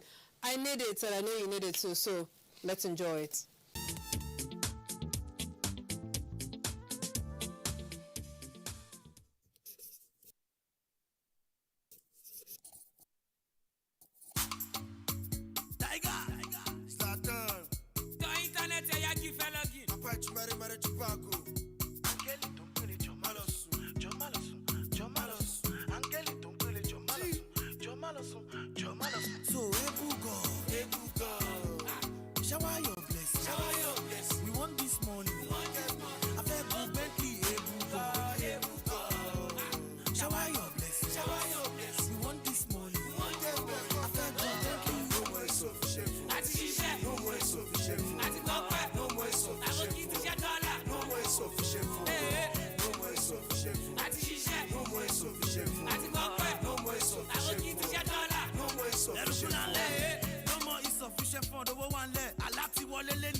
I don't also pray, I don't fast. Camare shoot over canvas. I will take you to Malaysia. Lost it talking, lost your facia. Move a joke about me, Gracia. France, me, man, no Croatia. Man, no get it there. Oh, one lay, I don't record it. Available balance on Palais. Machine flow, do get. Shower your blessing. Shower your blessing. We want this money. We want this money. I beg you, Bentley, shower your blessing. Shower your blessing. We want this money. We want this money. I beg you,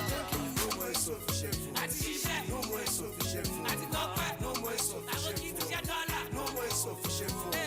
No more insufficient food. No more insufficient food. No more insufficient food. No more insufficient food. No more insufficient food. No more insufficient food. No more insufficient food.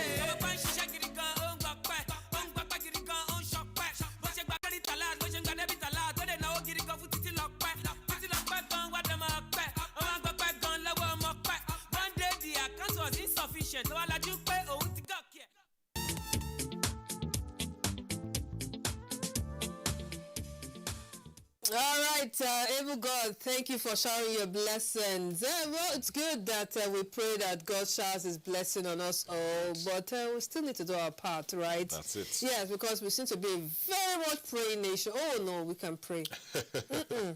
We can pray. But how much work do you put into that prayer? That's the big question. All right, so I wouldn't want to call it resolutions of the year because people do, I mean, it's something we do, it's already becoming like a ritual. Right. Now, this expectation, these plans we've had, yes, proposal, everything that we've all heard for the year, these expectations, midway, March, April, May, we just start deviating, and so how do I get to be on track just to be sure that I'm focused? Because there are going to be many distractions. Exactly. There are going to be many distractions. The funds, the finances available will have so many other needs. I mean, flashing to say, okay, I need you. All right, so. Again, so these are understand your wants and your needs, right? I mean, we all want something more than what we currently have, right? But do we really need it? So the first stage is you need to budget. And having that budget, is a template, it's a guideline, okay? I think I mentioned this earlier. There's going to be times where you go slightly a bit above budget, but there might be also times that, you go under budget. It might be a month that you decided not to go out and eat fish and drink, Ferus. Or buy that expensive 5,000 naira should. There you go, exactly, So all those things. So within the course of the year, from the corporate world, what we do is, we do monthly reviews. So you sit down and you review, okay, what was the plan for the month? Have you achieved this? Are you over? Are you under? So what has created that variance? Okay, so if you perhaps generated more revenue than you expected, then you'd also need to analyze, okay, how did I make this extra money? Okay, so even from an individual point of view, it might be that you did a side hustle that earned you a little bit of money. So you assess that. You should be able to say to yourself, okay, am I able to do this again in the course of the year? So perhaps I was only planning on having, in a year, my income was going to be only 2 million.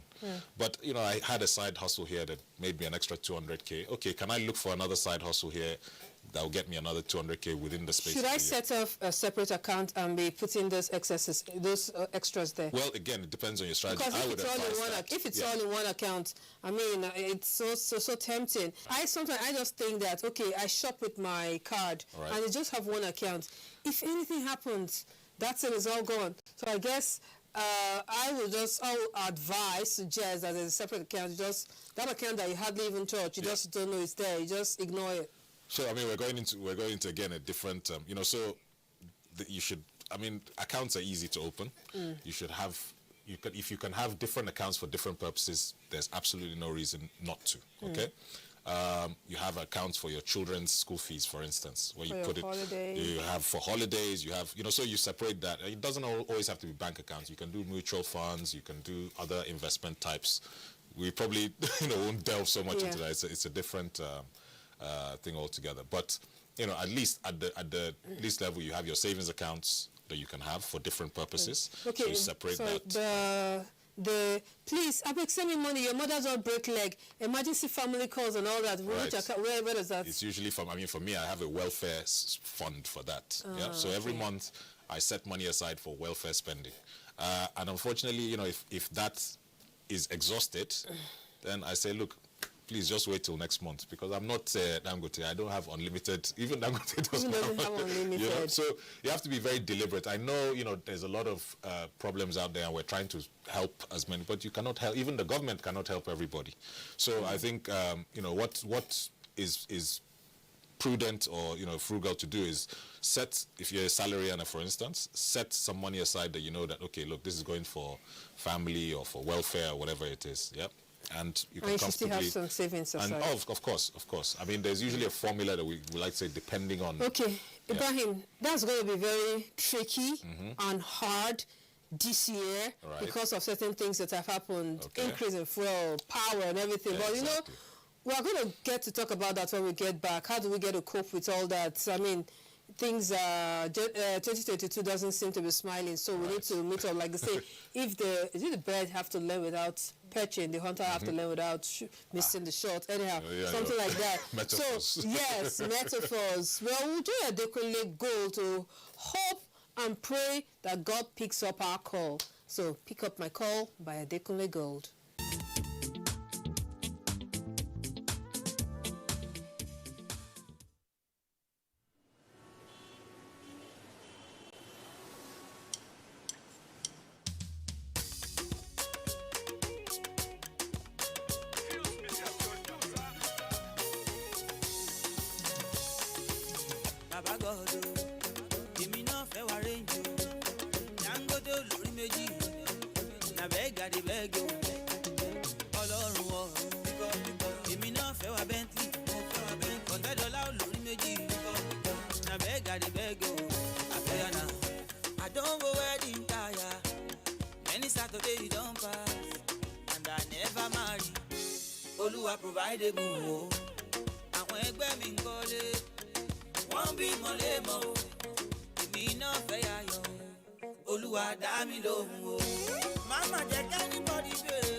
Okay, thank you very much for staying tuned to the NTA. This is a medley show, and you're just right on time for the closing part of the program. All right, Ibrahim. Fuel increase is upon us. Yes. And more, perhaps. Yeah, and more, perhaps. Yes. We understand that taxes is going to be reviewed and increased by the new year. Sure. When the year, for this new year, we know that power holdings, what are they called now? Is it the tariff? Please, let's stick with NEPA. Yeah, the tariff, AEDC and all the DCs, the tariff is increasing. And then many more, we may think that it's just a little, okay, it's just 20 naira increase, it's just a little, but there's so much. So adds up. Now, how do we get to manage this? Let's take that first. Okay. So look, from the financial world, there are things that we make assumptions for naturally every year. Inflation. Yeah. So prices of things will always go up gradually over time, which is why when we say instead of just keeping your money under the pillow, you have to invest it, because the value of it over time, if you don't invest it, will be eroded due to inflation. So inflation is a given. Yeah. Unfortunately, the rate at which it goes up and down is what we don't control. So again, what do you do? Especially if you're, if you're in a household, you have children. So as I said, school fees will also go up because they also have bills to pay. So everything tends to, the ripple effect of certain, electricity, petrol prices, taxation going up, devaluation of the naira because if you're importing goods. So there are all these things that create what we call cost push inflation. So cost of everything rises. Okay. But what can you do, right? What you have to be able to do is again, look at your own situation and say, okay, the disposable income that you've had, if your income level has not gone up, which it tends not to, for the last 30, 40 years, the income levels have not significantly gone up in line with inflation. So what you do is be realistic with yourself. If you're not earning enough to live your lifestyle comfortably, then you need additional income, right? Or if you're in a single income household, then perhaps, you need to double up that income. The man and the woman or the partners have to both work. You might wish to reduce costs, but usually it tends to be that costs are a given. It's very difficult to reduce certain costs. You don't have control of it. You don't really have, But, there's some people that have some, extravagant costs. Now, why do I say this? For instance, every day you go out to a certain place and eat your fish pepper soup, and but perhaps you could have bought the fish and had made it at home and still eat it. It will slightly incrementally reduce some of your costs. So you have to look at some of the certain cost-saving measures that you can do. Instead of buying lunch, could you cook? Could you just cook lunch instead of you to always paying the bills? Okay, no, I'll pay everybody's bills here. Well, exactly. You may want to think about, guys, let's just split this. Let's split it. Well, so there's that too, And you don't need to buy that expensive ashwabi. If you know the color, and you know truly your phones can take it, just get the color.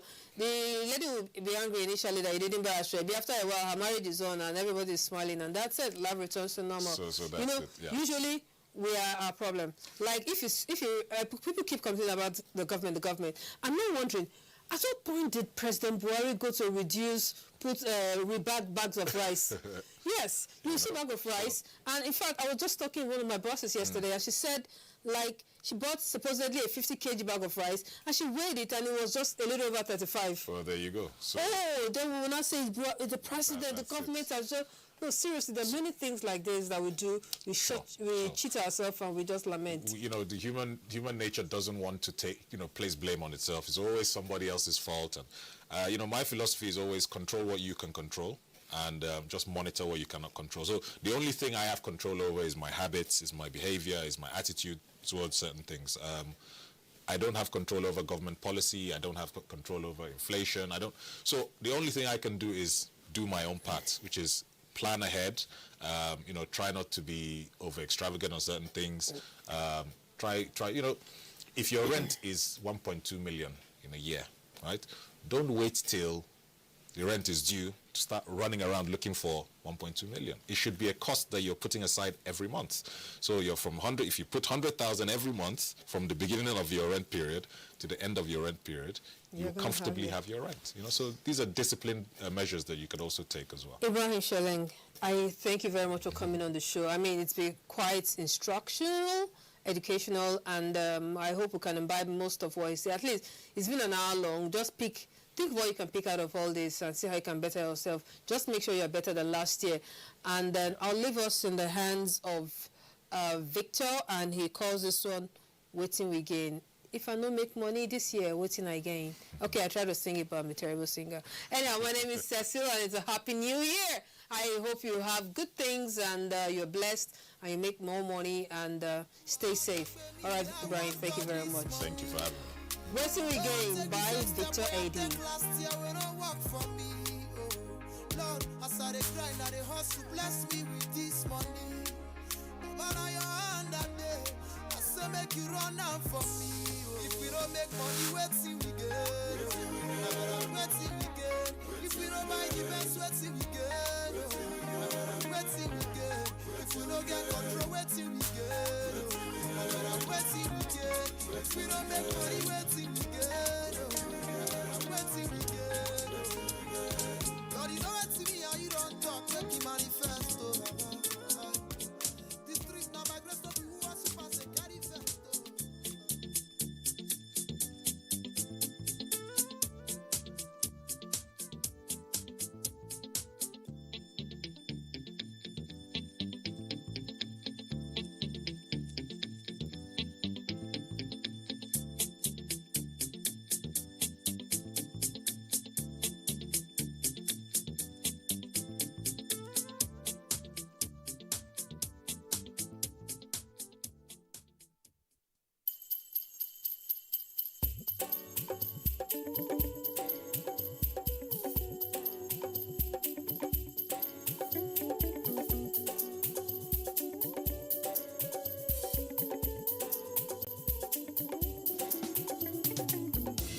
It's all in the air and it's all in my heart. The feeling of anticipation.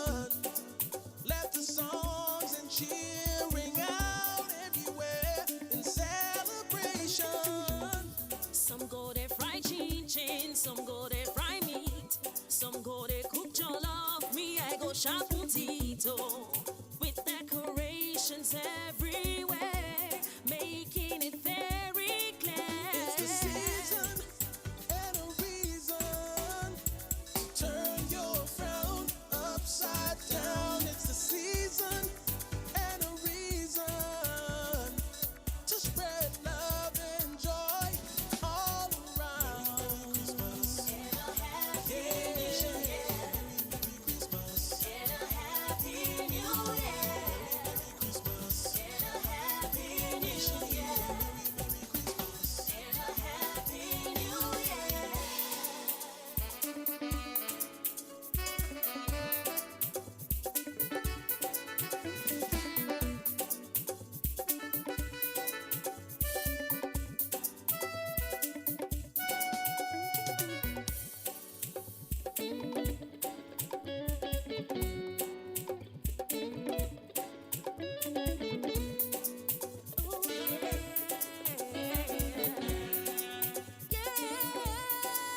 It's the season and a reason to turn your frown upside down. It's the season and a reason to spread love and joy all around.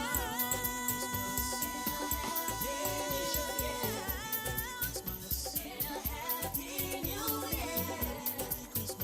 And a happy New Year. And a happy New Year.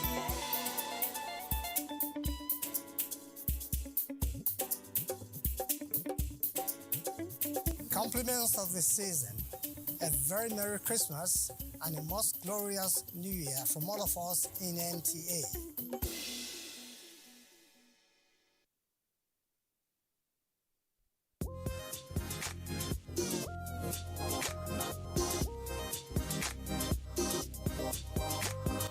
Wannan labarin ma yana peji na 36. Ita kuma babban labarin wannan jarida shine ainihin labarin da ke gaban jarida shine ta bayyana cewa ọkwa ọjị ikenga eziokwu nwanne m nwoke Ikechukwu Ndukwe Igbo mma iji wee mee ka ụbọchị na-aga n'anya ya ọjị tuntun n'ewutelu unu. Nation fún ti òwúrọ̀ yìí ibẹ̀ náà ti sọ pé àwọn ìgbìmọ̀ aláṣẹ ìpínlẹ̀ Benue pàṣẹ wípé ní gbogbo àwọn ẹ̀ka ní ẹ̀ka ètò ẹ̀kọ́ ní ẹ̀ka ètò ìlera ní ẹ̀ka ètò ààbò.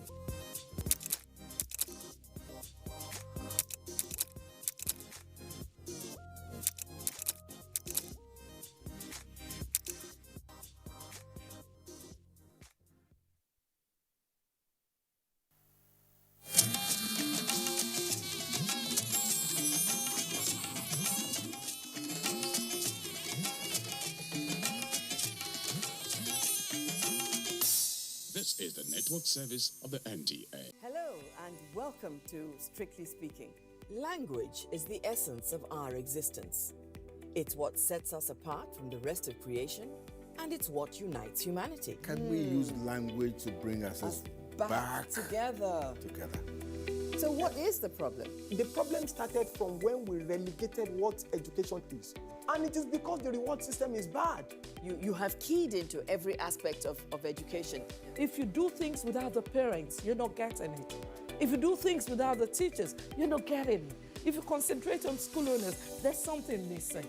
If you ignore the public sector, you are not getting it. A lot of comedians have really gone out of their way to turn the English language upside down. Sometimes these things are funny. They come across as funny. I don't know why. I didn't make the rules. Welcome to Strictly Speaking. I'm Bimbo Oluyede. Hello and welcome to Strictly Speaking. I'm really excited that we are kicking off with season 2. You know, we've been talking about English language, we've talked about sounds, speech, etc., etc. But I think this time we're going to add 1 or 2 things that I hope you're going to enjoy. Now, let's get straight into this episode. Let me introduce my first guest to you. He's Mr. Mojid Alabi, someone I've known for, maybe about 15 years. He's a journalist, and he also happens to be the chairman of the Education Writers Association of Nigeria. Majid, you're welcome. Thank you very much. You've been reporting about education for quite some time. What's your general impression of the system in Nigeria? I know it's a very large and broad question, but perhaps you can, narrow it down a little bit for us. Having reported education for more than 10 years, I've come to realize the fact that what we have seen as education in Nigeria is a problem of the system that we run, a system that has replaced merit with something else. Because we have relegated what merit is, whether in terms of recruitment of teachers, whether in terms of admission processes, whether in terms of... So all this have accumulated to create the bigger problems that we have in the larger society today. As the chairman of the Education Writers Association of Nigeria, I'm sure, as with most organizations and associations, when people are elected, they usually decide on one campaign or the other. We hear about, campaign promises. So what do you think your association can do to change things within this education system? Journalists are not just called fourth estate of the realm for fun, because we have an advantage. The advantage is that being the middlemen, we can relate with policymakers, we can relate with those who are at the receiving end of the policies. That gives us opportunity to be able to get feedback from the public, get feedback and report the feedback to those in authorities. I'm in love with education. I see it as the nucleus. I see it as the only weapon that we can use to change this society. And since I've been reporting education, I've realized that the advantage that we have is for us to be able to make meaningful contributions. The president went to the UK and decided that, okay, he was going to improve on budgetary allocation to education. He said between 2022 and 2023, they will increase it by 50%, and moving forward, they will increase it to about 100%. Before now, we have only had promises. The president, even before he came to as far back as 2010, he had always said he was going to allocate 26% of total budgetary allocation to education. But we have never had that. In fact, 2021 is worse. What did we have in 2021? We only had about 5.68% of the total budgetary allocation. But is the problem even about budgetary allocation? It is not. So what is the problem? The problem is there is so much corruption in the system. And I'm not talking about financial corruption alone. I'm talking about moral corruption. I'm talking about illegalities all over the places. I'm talking about the process of recruitment. When you look at it, the problem started from when we relegated what education is. And it is because the reward system is bad. People are no longer interested in going to classrooms to go and take up teaching because they realize that they are relegated in the society. Okay, on a final note, let's really think about how your members can expose some of these things with a view to changing the existing situation. Yeah. What I've decided to do, and what I've decided to do along with my colleagues, is that we need to create content for people. We have been creating fora, opportunities for people to engage those who are in the middle, those who are in the forefront of it, those who can be able to at least address these issues. And apart from that, we have also been trying as much as possible to create opportunities for stakeholders to come together. Right. It goes beyond an individual. We have a lot of problems in the society. When you talk about admission crisis, you talk about insecurity, you talk about school. So what we are trying to do, and the first quarter next year, hopefully, we are already talking to some stakeholders. We want to have one of the biggest summits in Nigeria that is going to bring every stakeholders together. There are so many issues that we actually want to discuss, but to be the major thing that we want to actually focus is that it's only when you have an atmosphere of peace, that's where there can also be learning. That's right. The insecurity is the major crisis that Nigeria's system is facing. I can tell you that between 2009 and 2020, we had in the Northeast alone, just 3 states of the Northeast. I'm not talking of the entire Northeast. 3 states of the Northeast. You have Adamawa, Yobe, and Maiduguri. We have about 2,000 295 teachers that died as a result of insecurity. What we are trying to do is that if we have an atmosphere of peace, we have counted the cost, and we realize that the number of out-of-school children is increasing exponentially. Well, I'm sorry to interrupt.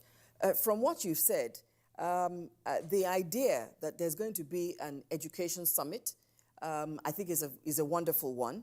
And I'm sure that if your members who are actually on the ground, who have the information literally at their fingertips, if they are in a position to share their findings with the stakeholders that can make the policies, that can make the difference, I imagine that we should really be able to take a giant leap forward. At that point, I believe your association would have done what is expected of you, and it would be left to the authorities to make their own move. We are not just limiting it to just organizing summit. What we want to do is to ensure that we do not just stop at summit alone.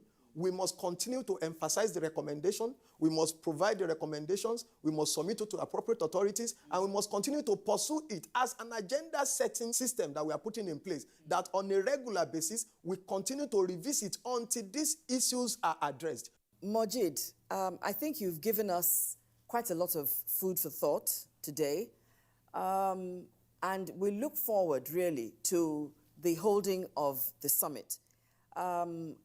Personally, I'm looking forward to it, and I'm sure that many of our viewers would want to key into the holding of this summit to ensure that the issues are properly raised, properly tabled, and properly addressed. Thank you very much for coming on Strictly Speaking. Thank you very much, ma. And thank you for all that you do for us. Thank you so much, ma. Thank you so much. Well, next up on Strictly Speaking is language police. Yes, you heard me. It's something new that we are introducing. When we come back, you'll find out what language police is all about. Don't go away. Hello, and welcome to Strictly Speaking. Language is the essence of our existence.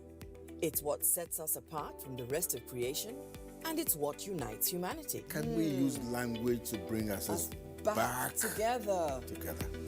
So what is the problem? The problem started from when we relegated what education is. And it is because the reward system is bad. You have keyed into every aspect of education. If you do things without the parents, you're not getting it. If you do things without the teachers, you're not getting it.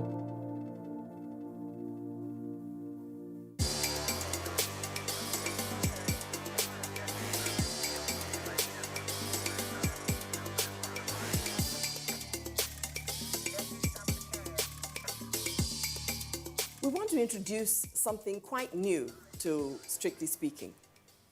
We're looking at people, we're looking at languages, not just the English language, and we're looking at how we can blend both. But then you can see that I'm wearing a uniform. I am the investigative officer, and I'm inviting different people to investigate different aspects of the language with me. So the first investigative officer is Adesua Onyenokwe. Yes, Adesua. Let's start from this angle. You come from Edo State. That's right. You are married to a man from Delta State. That's right.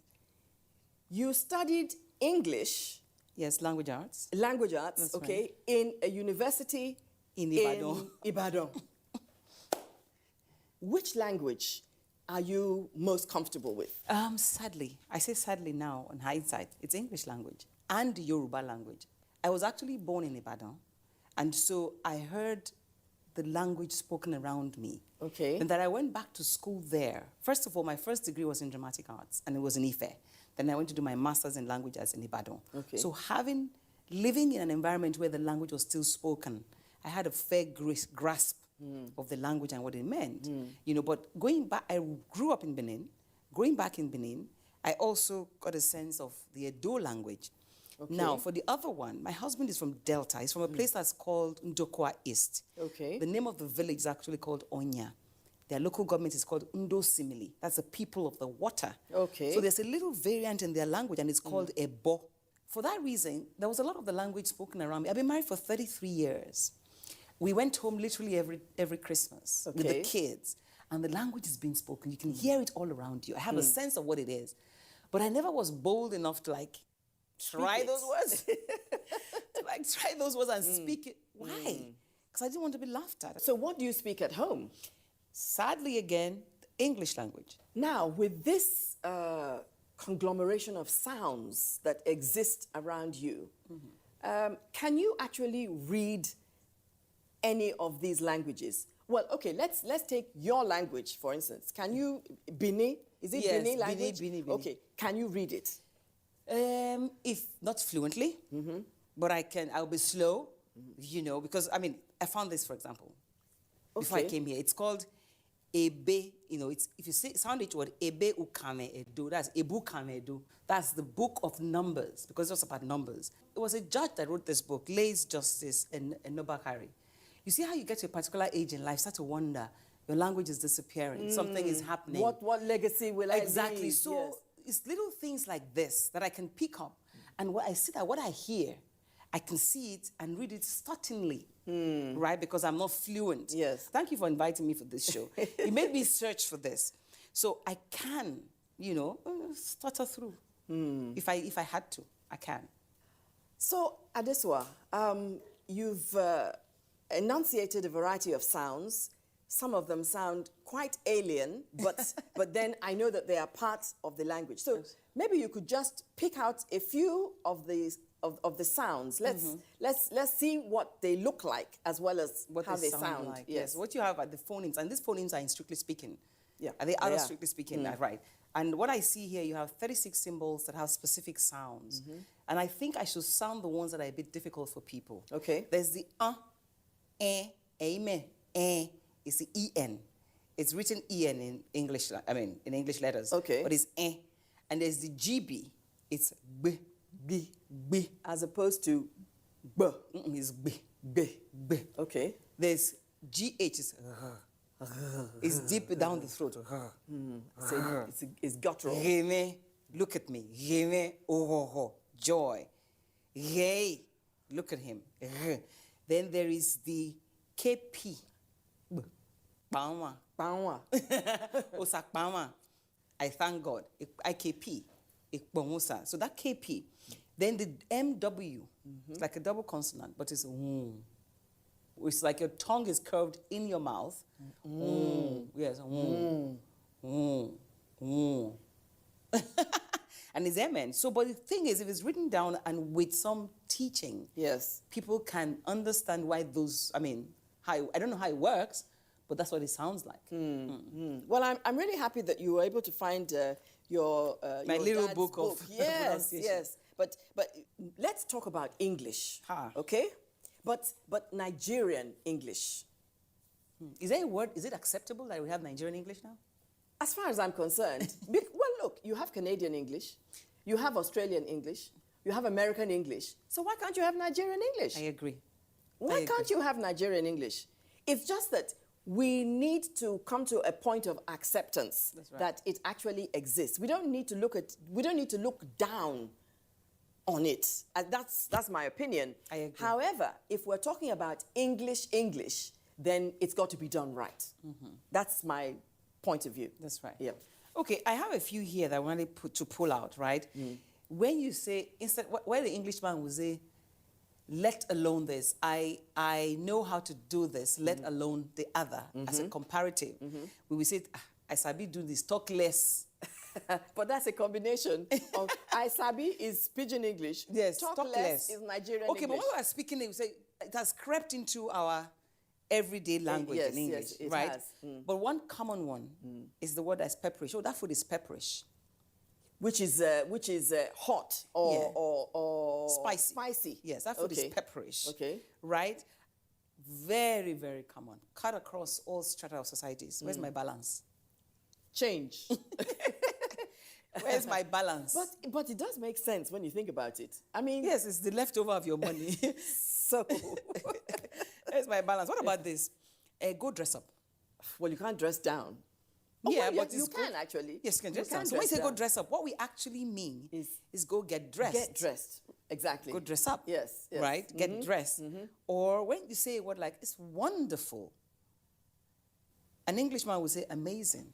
But we use amazing, wonderful for amazing. Yes, but you see, there's a way that wonderful is used. Because you said wonderful like a typical English person. The Nigerian was Wonderful. wonderful. You're right. Yeah. Wonderful. Which is just means it's like amazing. That's amazing. right. Because it's such a wonder. Yes. Right. Not yes. it's wonderful. Oh my goodness. But what about, what's the plate number? It's interesting, but Nigerian English is, shall we agree that it's here to stay? Yes, and it does make sense. Let's wash it. You just got a new promotion. And I tell you, let's wash it. He will say, what are we washing? Because even we say it in pidgin, we go wash them. But now we begin to use it in English. We got to wash this, man. Yes. Especially because our English now, whether it's American English or English English. It's a mixture. It's a mixture. Yes, but anyway, since you're talking about washing, you know, that is celebration. That's right. Yes, That's it's right. celebration. That's right. That's So right. I think on that note of celebration, I think I've got to say thank you very much. I love this. It was Thank you for interesting. coming And on Strictly Speaking and Language Police. Thank you very much, Auntie Bimbo, for inviting me. I've thoroughly enjoyed this. Thank you so much. And I'm grateful that you watched this segment as well. But don't go away, because after the break, it's Powered by Words. If you concentrate on school owners, there's something missing. If you ignore the public sector, you are not getting it. A lot of comedians have really gone out of their way to turn the English language upside down. Sometimes these things are funny. They come across as funny. I don't know why. I didn't make the rules. But Words have power. Power to build, encourage, create, and transform. But words can also diminish, devalue, deceive, and destroy. It's time to consider the human response to various situations that are powered by words.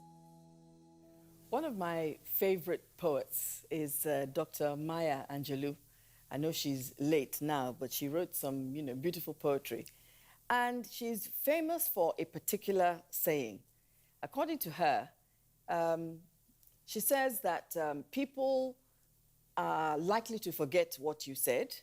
They are also likely to forget what you did for them, but they will never forget how you made them feel. In other words, they will always remember how you made them feel. I remember reading a book some years ago. Actually, the book became a bestseller, The Secret.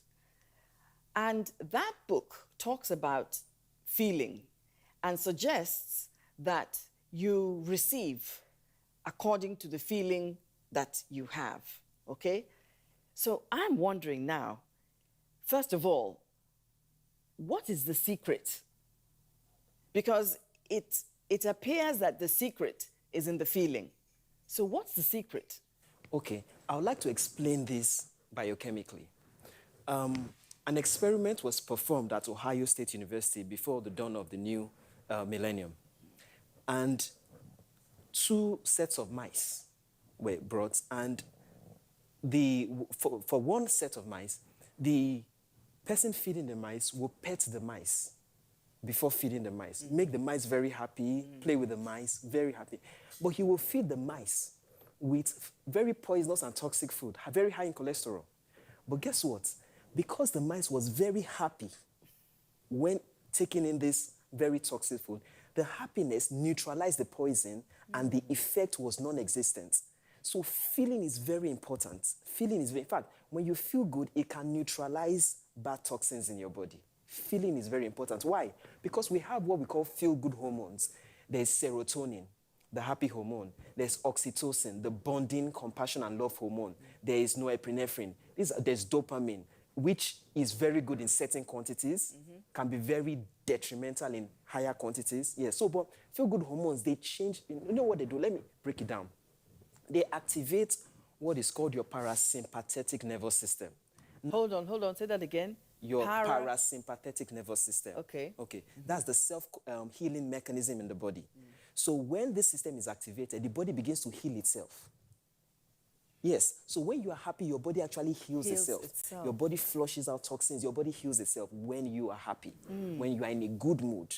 This is a real-life story of something that happened a few months ago. A woman was diagnosed with cancer.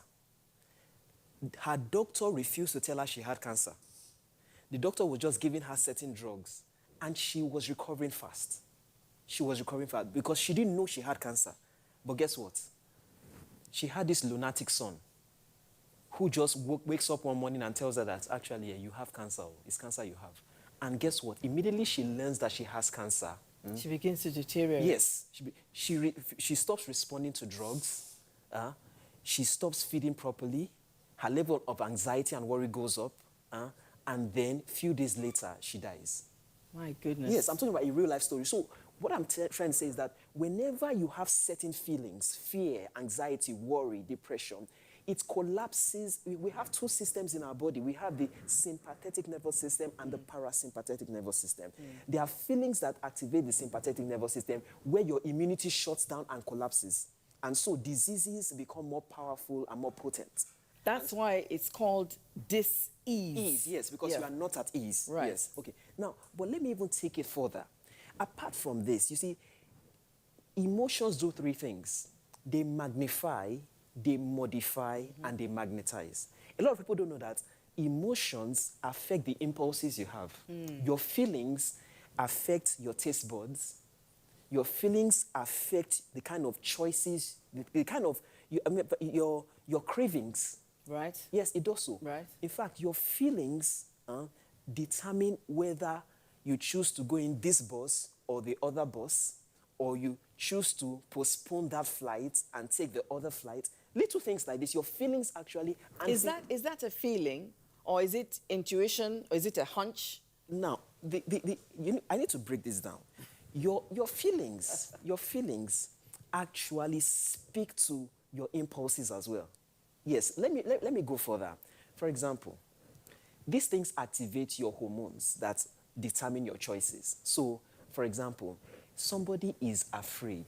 It's a thought and a feeling of fear. And the feeling of fear activates adrenaline, the fear hormone. It increases cortisol. And cortisol weakens your brain cells. That's why when people are afraid, memory shuts down.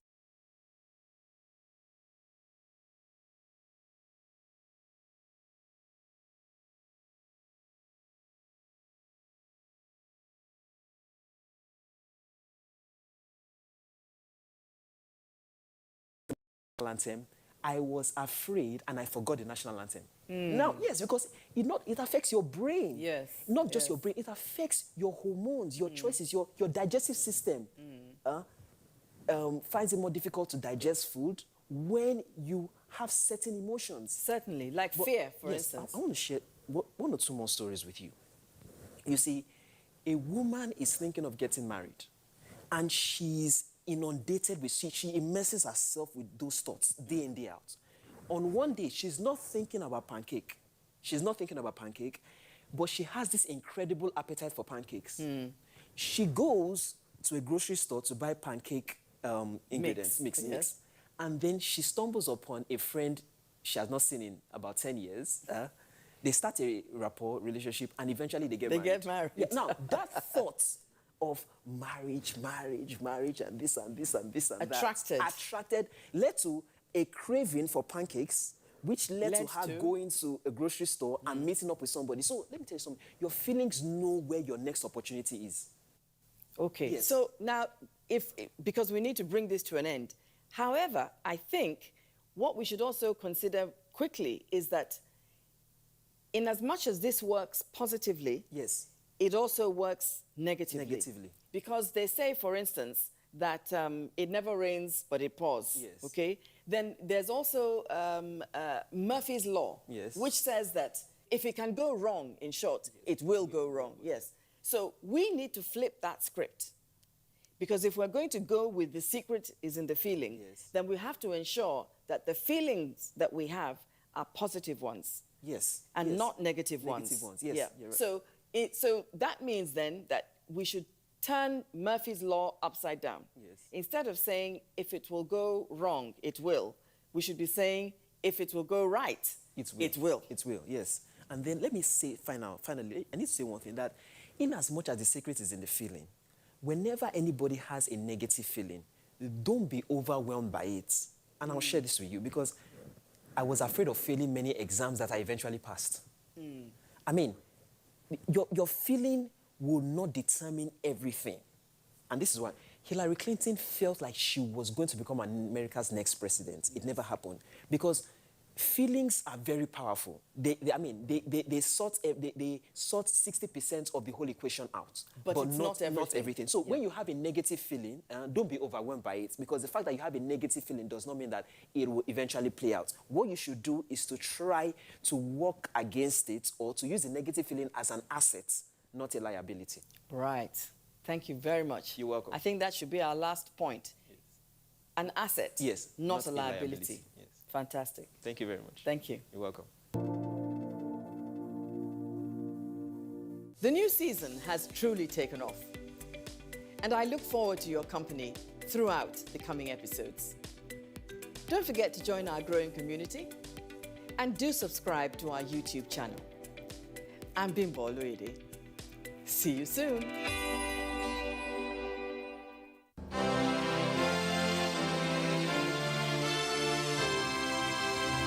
We want to talk about rights, there are obligations. I'm not saying that this government is a saint, it's very far from it. But there are things that we can do to make it better, and that's the challenge I'm throwing to you. You don't want to build this nation? I don't know where else you want to go. If I had a choice, I'll come back. When I stand outside and I hear what you have to say about this country that I know that I can die for as one, then I'm really sad, because you're young. You have education. You have tools. You have a huge future ahead of you. And you're condemning yourself before you started on that journey. So please don't do that. Please don't.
Welcome to Abuja, the place that unites Nigeria.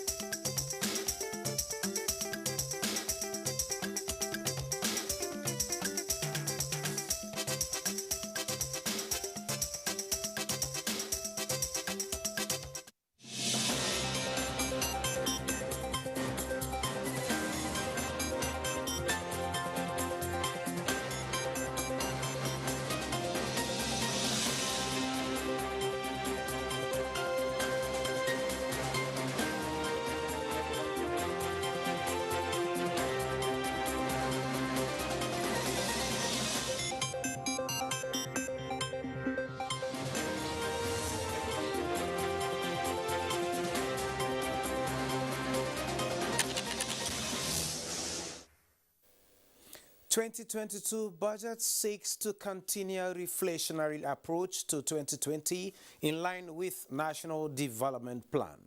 SMID and Google to train 3,700 MSMEs on digital skills.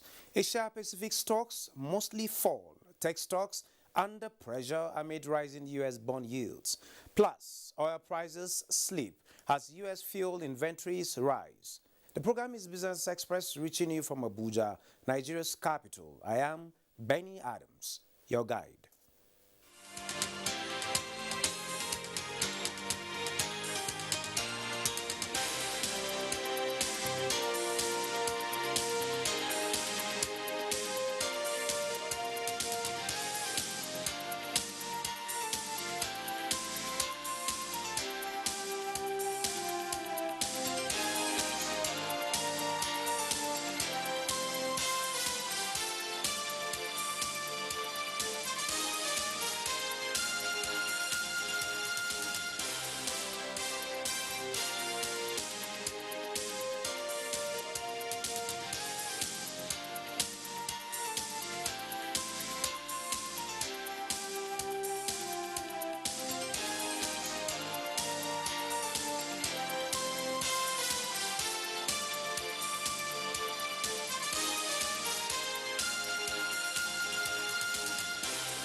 You're welcome to that time we talk business, and we start with the story that the Small and Medium Enterprises Development Agency, SMEDAN, is partnering Google Development Skill alongside Mind the Gap in training 3,700 Nigerian youth on digital skills. The training is initiated and sponsored by Google International to train 1 million youth in Africa. SMEDAN, as a body that regulates micro, small, and medium enterprises in the country, will continue or is concerned with the training of the selected MSMEs in Nigeria, which are 3,700 in number. SMEDAN this year will expand the number of beneficiaries from 25 to 100 each, that will be drawn from the 36 states of the Federation, including the Federal Capital Territory. The major target of the training is for MSMEs to move their businesses online seamlessly without paying a penny, as the world gradually revolutionizes to digital technology. The training, which will be carried out mainly for micro, small, and medium enterprises, is expected to hold across the 6 geopolitical zones of the country. And the Minister of Finance, Budget and National Planning says 2022 budget seeks to continue reflationary approach of 2020 in line with the National Development Plan. The minister said this at the 2022 budget presentation, explaining that projected aggregate revenue to fund the budget is 9.01 trillion naira, with 65% of the fund to come from non-oil sector. She explained that government targets to raise revenue to GDP ratio from current 8 to 9% to 15% by 2025.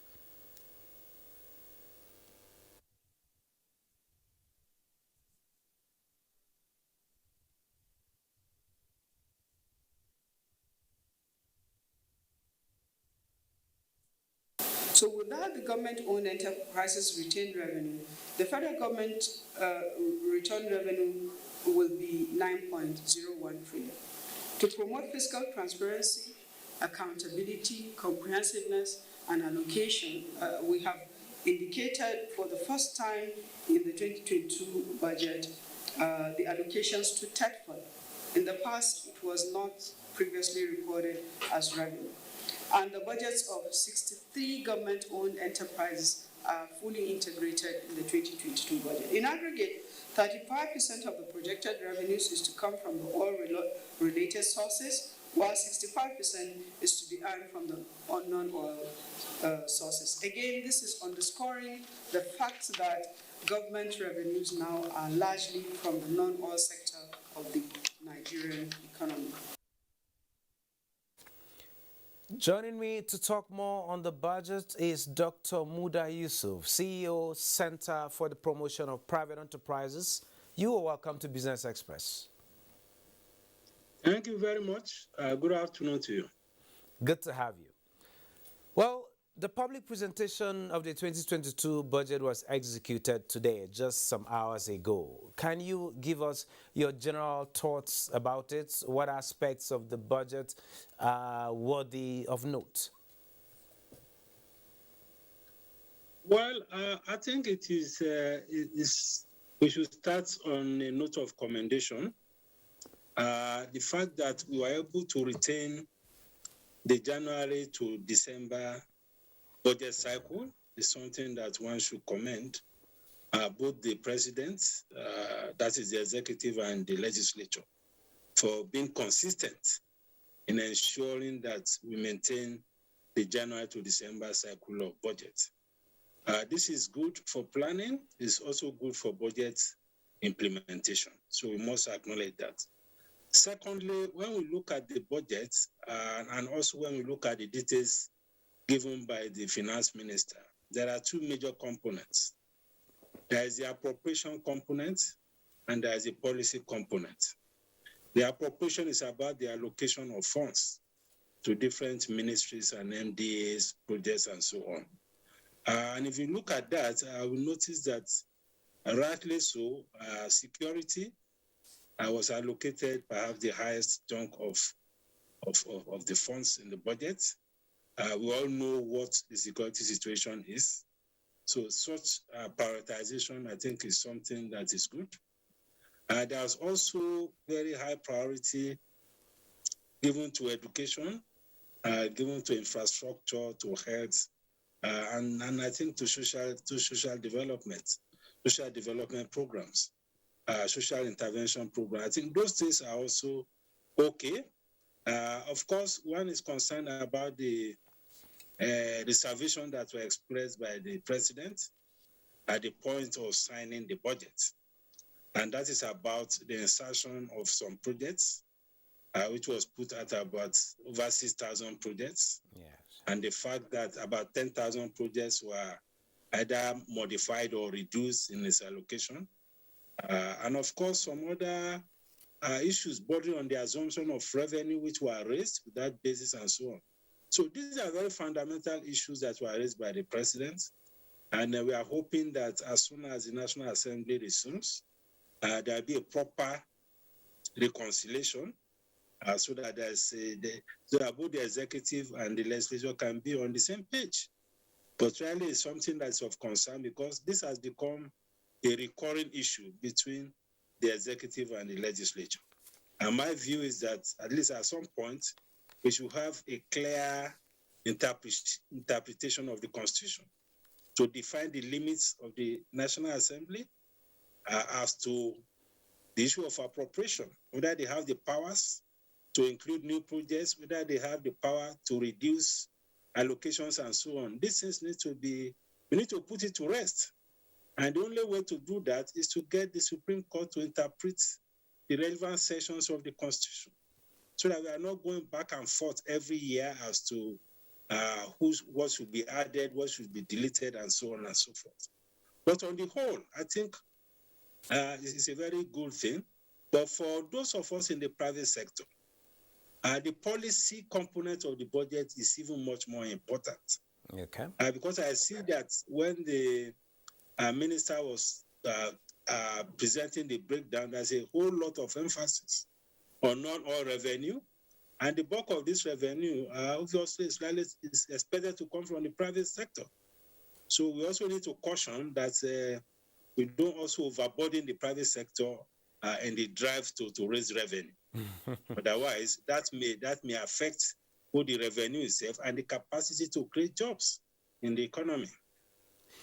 Okay, Doctor, while we wait for the harmonization which you have raised, as well as the revenue component, which the expectations, from your own point of view, the expectation from the private sector is a bit high. But let's take a look at company income tax collected. It was 115% above target, while the value-added tax was 165% in 2021. What factors made this possible, and how do we surpass this vis-a-vis the fact that the expectation from the private sector has been upped? Yes, I think the factors that were responsible were the fact that we are beginning to see the recovery of the economy, and the bulk of these funds is actually coming from the big companies, not so much the SMEs. And most of the big companies are beginning to recover. We are beginning to see a gradual normalization in the economy in terms of economic activities. We didn't witness any significant lockdown during the year and all of that. So all of these things, I think, created the environment for the revenue. And of course, you know that there was a review also in the tax rate, particularly the VAT. VAT used to be 5%. Yeah. It was increased to 7.5%. Yes. So that also added to it. And all of this also underscored the point that there's a lot of pressure on the private sector. I think the emphasis should be, and I think the minister also alluded to that, the creation of an enabling environment so that the economy itself can grow, businesses can grow, you can have more investments, and if you have that, you have a lot more revenue. Because right now, for those who are already in the tax net, there's a lot of complaints about the pressure of tax, and not only just the tax, but all the demands from MDAs, the regulatory agencies, at the level of the local government, the state government, and the federal government. A lot of pressure on the investors are demanding for one form of payment or the other. So I expect that this should be reviewed. We should work more on bringing those who are not in the tax net into the tax net, so that we have a broader tax base, rather than putting too much pressure on those who are already in the tax net. Okay, just from what you've said, yes, the projected aggregate revenue is 9.01 trillion. And from your observation, the non-oil sector needs to play a bigger role. The private sector is key into it. And now you've mentioned the issue of broadening the tax net. What other avenue do you think should be included in ramping up this revenue projection? Well, in many other claims, although this relates a lot more to the personal income tax, just about 10 or 15% of the population or the taxpayers account for about 85% of the revenue. And what that is telling us is that we have a tax system that is progressive, that effectively captures all the people that have the capacity to pay. We have quite a number of billionaires in this economy. How much tax are many of them pay? So we should have a framework to effectively capture those who have the higher capacity to pay, so that we get them to pay a lot more. That is one. Secondly, this economy is also largely informal. This economy is almost 50% informal. And there are some elements in the informal sector that are also doing very well. Some of them are very wealthy. They are building mansions and all of that. So we should also have a framework to ensure that the segment of the informal sector that are also very wealthy, I'm not talking of the poor market women and all of that. We don't need to bother all those. But the segment of the informal sector that are also very wealthy needs to be brought into the tax net. And the minister also talked about efficiency in tax administration. Efficiency can also make a whole lot of difference. And I'm aware that at least between the ministry and FRS, some steps have been taken to ensure that the system is much more efficient. The system is more IT driven, to minimize leakages. And the minister also talked about independent revenue. At least in 2021, the figures that was reported was very impressive, coming from the independent revenue. This is revenue from the MDAs. Those of them that generate revenue, internally generated revenue. And he said for the first time, the revenue crossed the 1 trillion mark. So I think we can also look more in that direction, because there are quite a number of agencies of government that also have the potential to generate a lot more revenue without really putting additional pressure on investors in the economy. Okay, Doctor, the GDP projection for 2022 is 4.2%. I haven't suggested ways of ramping up revenue. How can the country achieve this GDP targets and possibly exceed it? Well, the way to achieve it is to create the environment for those who are investing to be able to invest very well. Because the business of wealth creation is in the private sector. It's with the investors. When we celebrate high non-oil revenue, these things are coming from the private sector. So if the environment is much better, we are likely to see an improved performance in the private sector. And we'll be able to grow the economy more. That is one. And some of the things we need to do is to look at the policy environment. First, we need to look at the monetary policy environment, look at the foreign exchange policy environment, look at the tax environment, look at the trade policy environment, we look at the situation with the ports, we look at the energy situation in the country, we look at the issues of security, we look at issues of connectivity and logistics, transportation and all of that. So there are both structural issues and policy issues that we need to put in place so that these growth targets will be achieved. And a lot of the actors that will drive the growth targets are those who are in the private sector. So it's a question of the kind of environment we create for the private sector to be able to contribute a lot more and grow the economy so that you can achieve the growth target that has been set in the budget. Okay, Dr. Muda, before I let you go, talking about the fuel subsidy, there is a provision for January to June against the World Bank suggestions. What do you make of this? Well, the subsidy question is a fairly complicated matter because it is not just an economic issue or a commercial issue. It's a social issue and it's also a political issue. Okay. So all of these interests will need to be balanced for us to be able to come to a point of agreement. But what is more important is for us to make sure that we expedite action to ensure that we improve our domestic refining of petroleum products latest by July. If that happens, either through Dangote refinery or the NNPC refinery or both, I think that will make it easier to transit to a fully deregulated regime in the downstream oil sector. Dr. Muda, which is to say, looking inwards is the best way to go. Certainly. Thank you so very much for sharing your thoughts with us at this particular point in time. Thank you very much.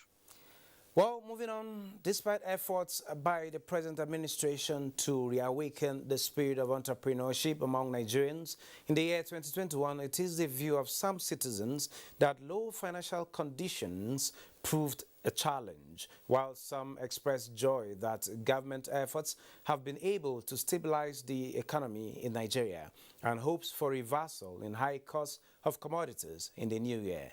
Joy Ubani was in some markets and brings us this report.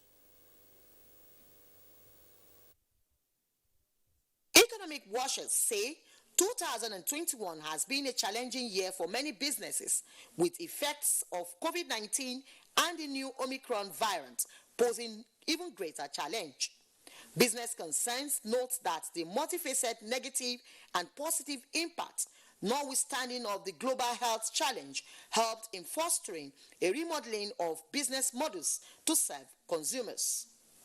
Because the effect of the COVID-19 of 2020 or 2019-2020 spilled over to 2021.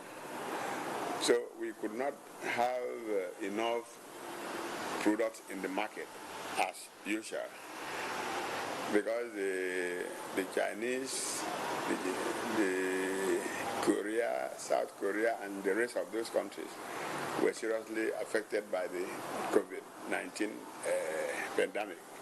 So that reduced the quantity and the quality of goods that came into Nigeria. But what are the expectations of entrepreneurs in 2022? I would wish the value of Naira to dollar be stepped up. Let at least $1 be equivalent to about 300 Naira. That will make the prices of goods to come down a little. And then at the long run, Nigeria should now think of producing their own products. As Nigerians continue to launch into entrepreneurship and other businesses for growth and stability in the country, the year 2022 will be more fruitful and rewarding. Joy Ubani for Business Express. Well, just reaching us now is the news that President Muhammadu Buhari has appointed the board of the management of Nigerian Petroleum Company Limited in accordance with the powers vested in him under Section 59, subsection 2 of the Constitution and the Petroleum Industry Act 2021. The chairman of the board is Senator Margaret Chuba Okadibo, representing Southeast, Mele Kolo Kyari, the chief executive officer, and Umar Ajia, chief financial officer. Other board members are Dr. Tajuddin Umar, representing Northeast, Mrs. Lami Ahmed, representing North Central, Malam Mohammed Lawal, representing Northwest, Engineer Henry Obi, Southeast, Barrister Constance Harry Marshall, South-South, and Chief Pius Akinye Lure, representing the Southwest. Details will come in our subsequent bulletins. At this point, we see what's happening in the commodities market as early Fed rate hike bets hold back gold as virus wars weigh. Let's see the global commodities market.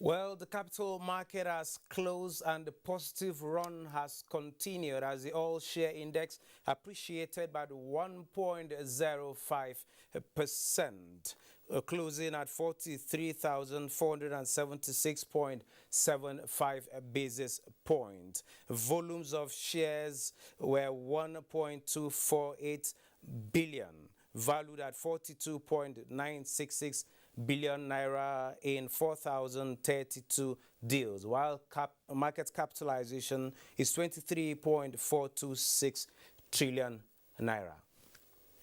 Next is a global market. Hello and welcome to the global market update. Now we begin global market review from Europe, where stocks traded slightly higher on Wednesday as global markets keep an eye on US bond yields. The DAX in Germany traded in positive territory, advancing 0.5% to 16,232.16, followed by CAC 40 of France, which rose 0.35%, while London's FTSE added 0.17%. On the flip side, stocks in Asia were largely lower as technology stocks in the region came under pressure amid rising US bond yields. Hong Kong's Hang Seng Index closed 1.64% lower at 22,907.25. The Shanghai Composite also dropped 1.02%, while in Japan the Nikkei 225 topped 0.1%. In the US, stock indices were slightly lower in early trading after the Dow Jones Industrial Average notched a record close the previous day as investors flocked to stocks that stand to benefit from an economic recovery. Futures on the blue chip Dow added 31 points, S&P 500 dropped 0.03%, and Nasdaq 100 0.29%. Back home, African markets struggled for momentum in early trading with most stocks in positive territory except South Africa and Ghana. And that's Global Market Review. I'm Neka Oko. It's over to you, Benny. Thank you, Neka. And on that global note, we end today's episode of Business Express. Business Express returns tomorrow at 9:30 a.m.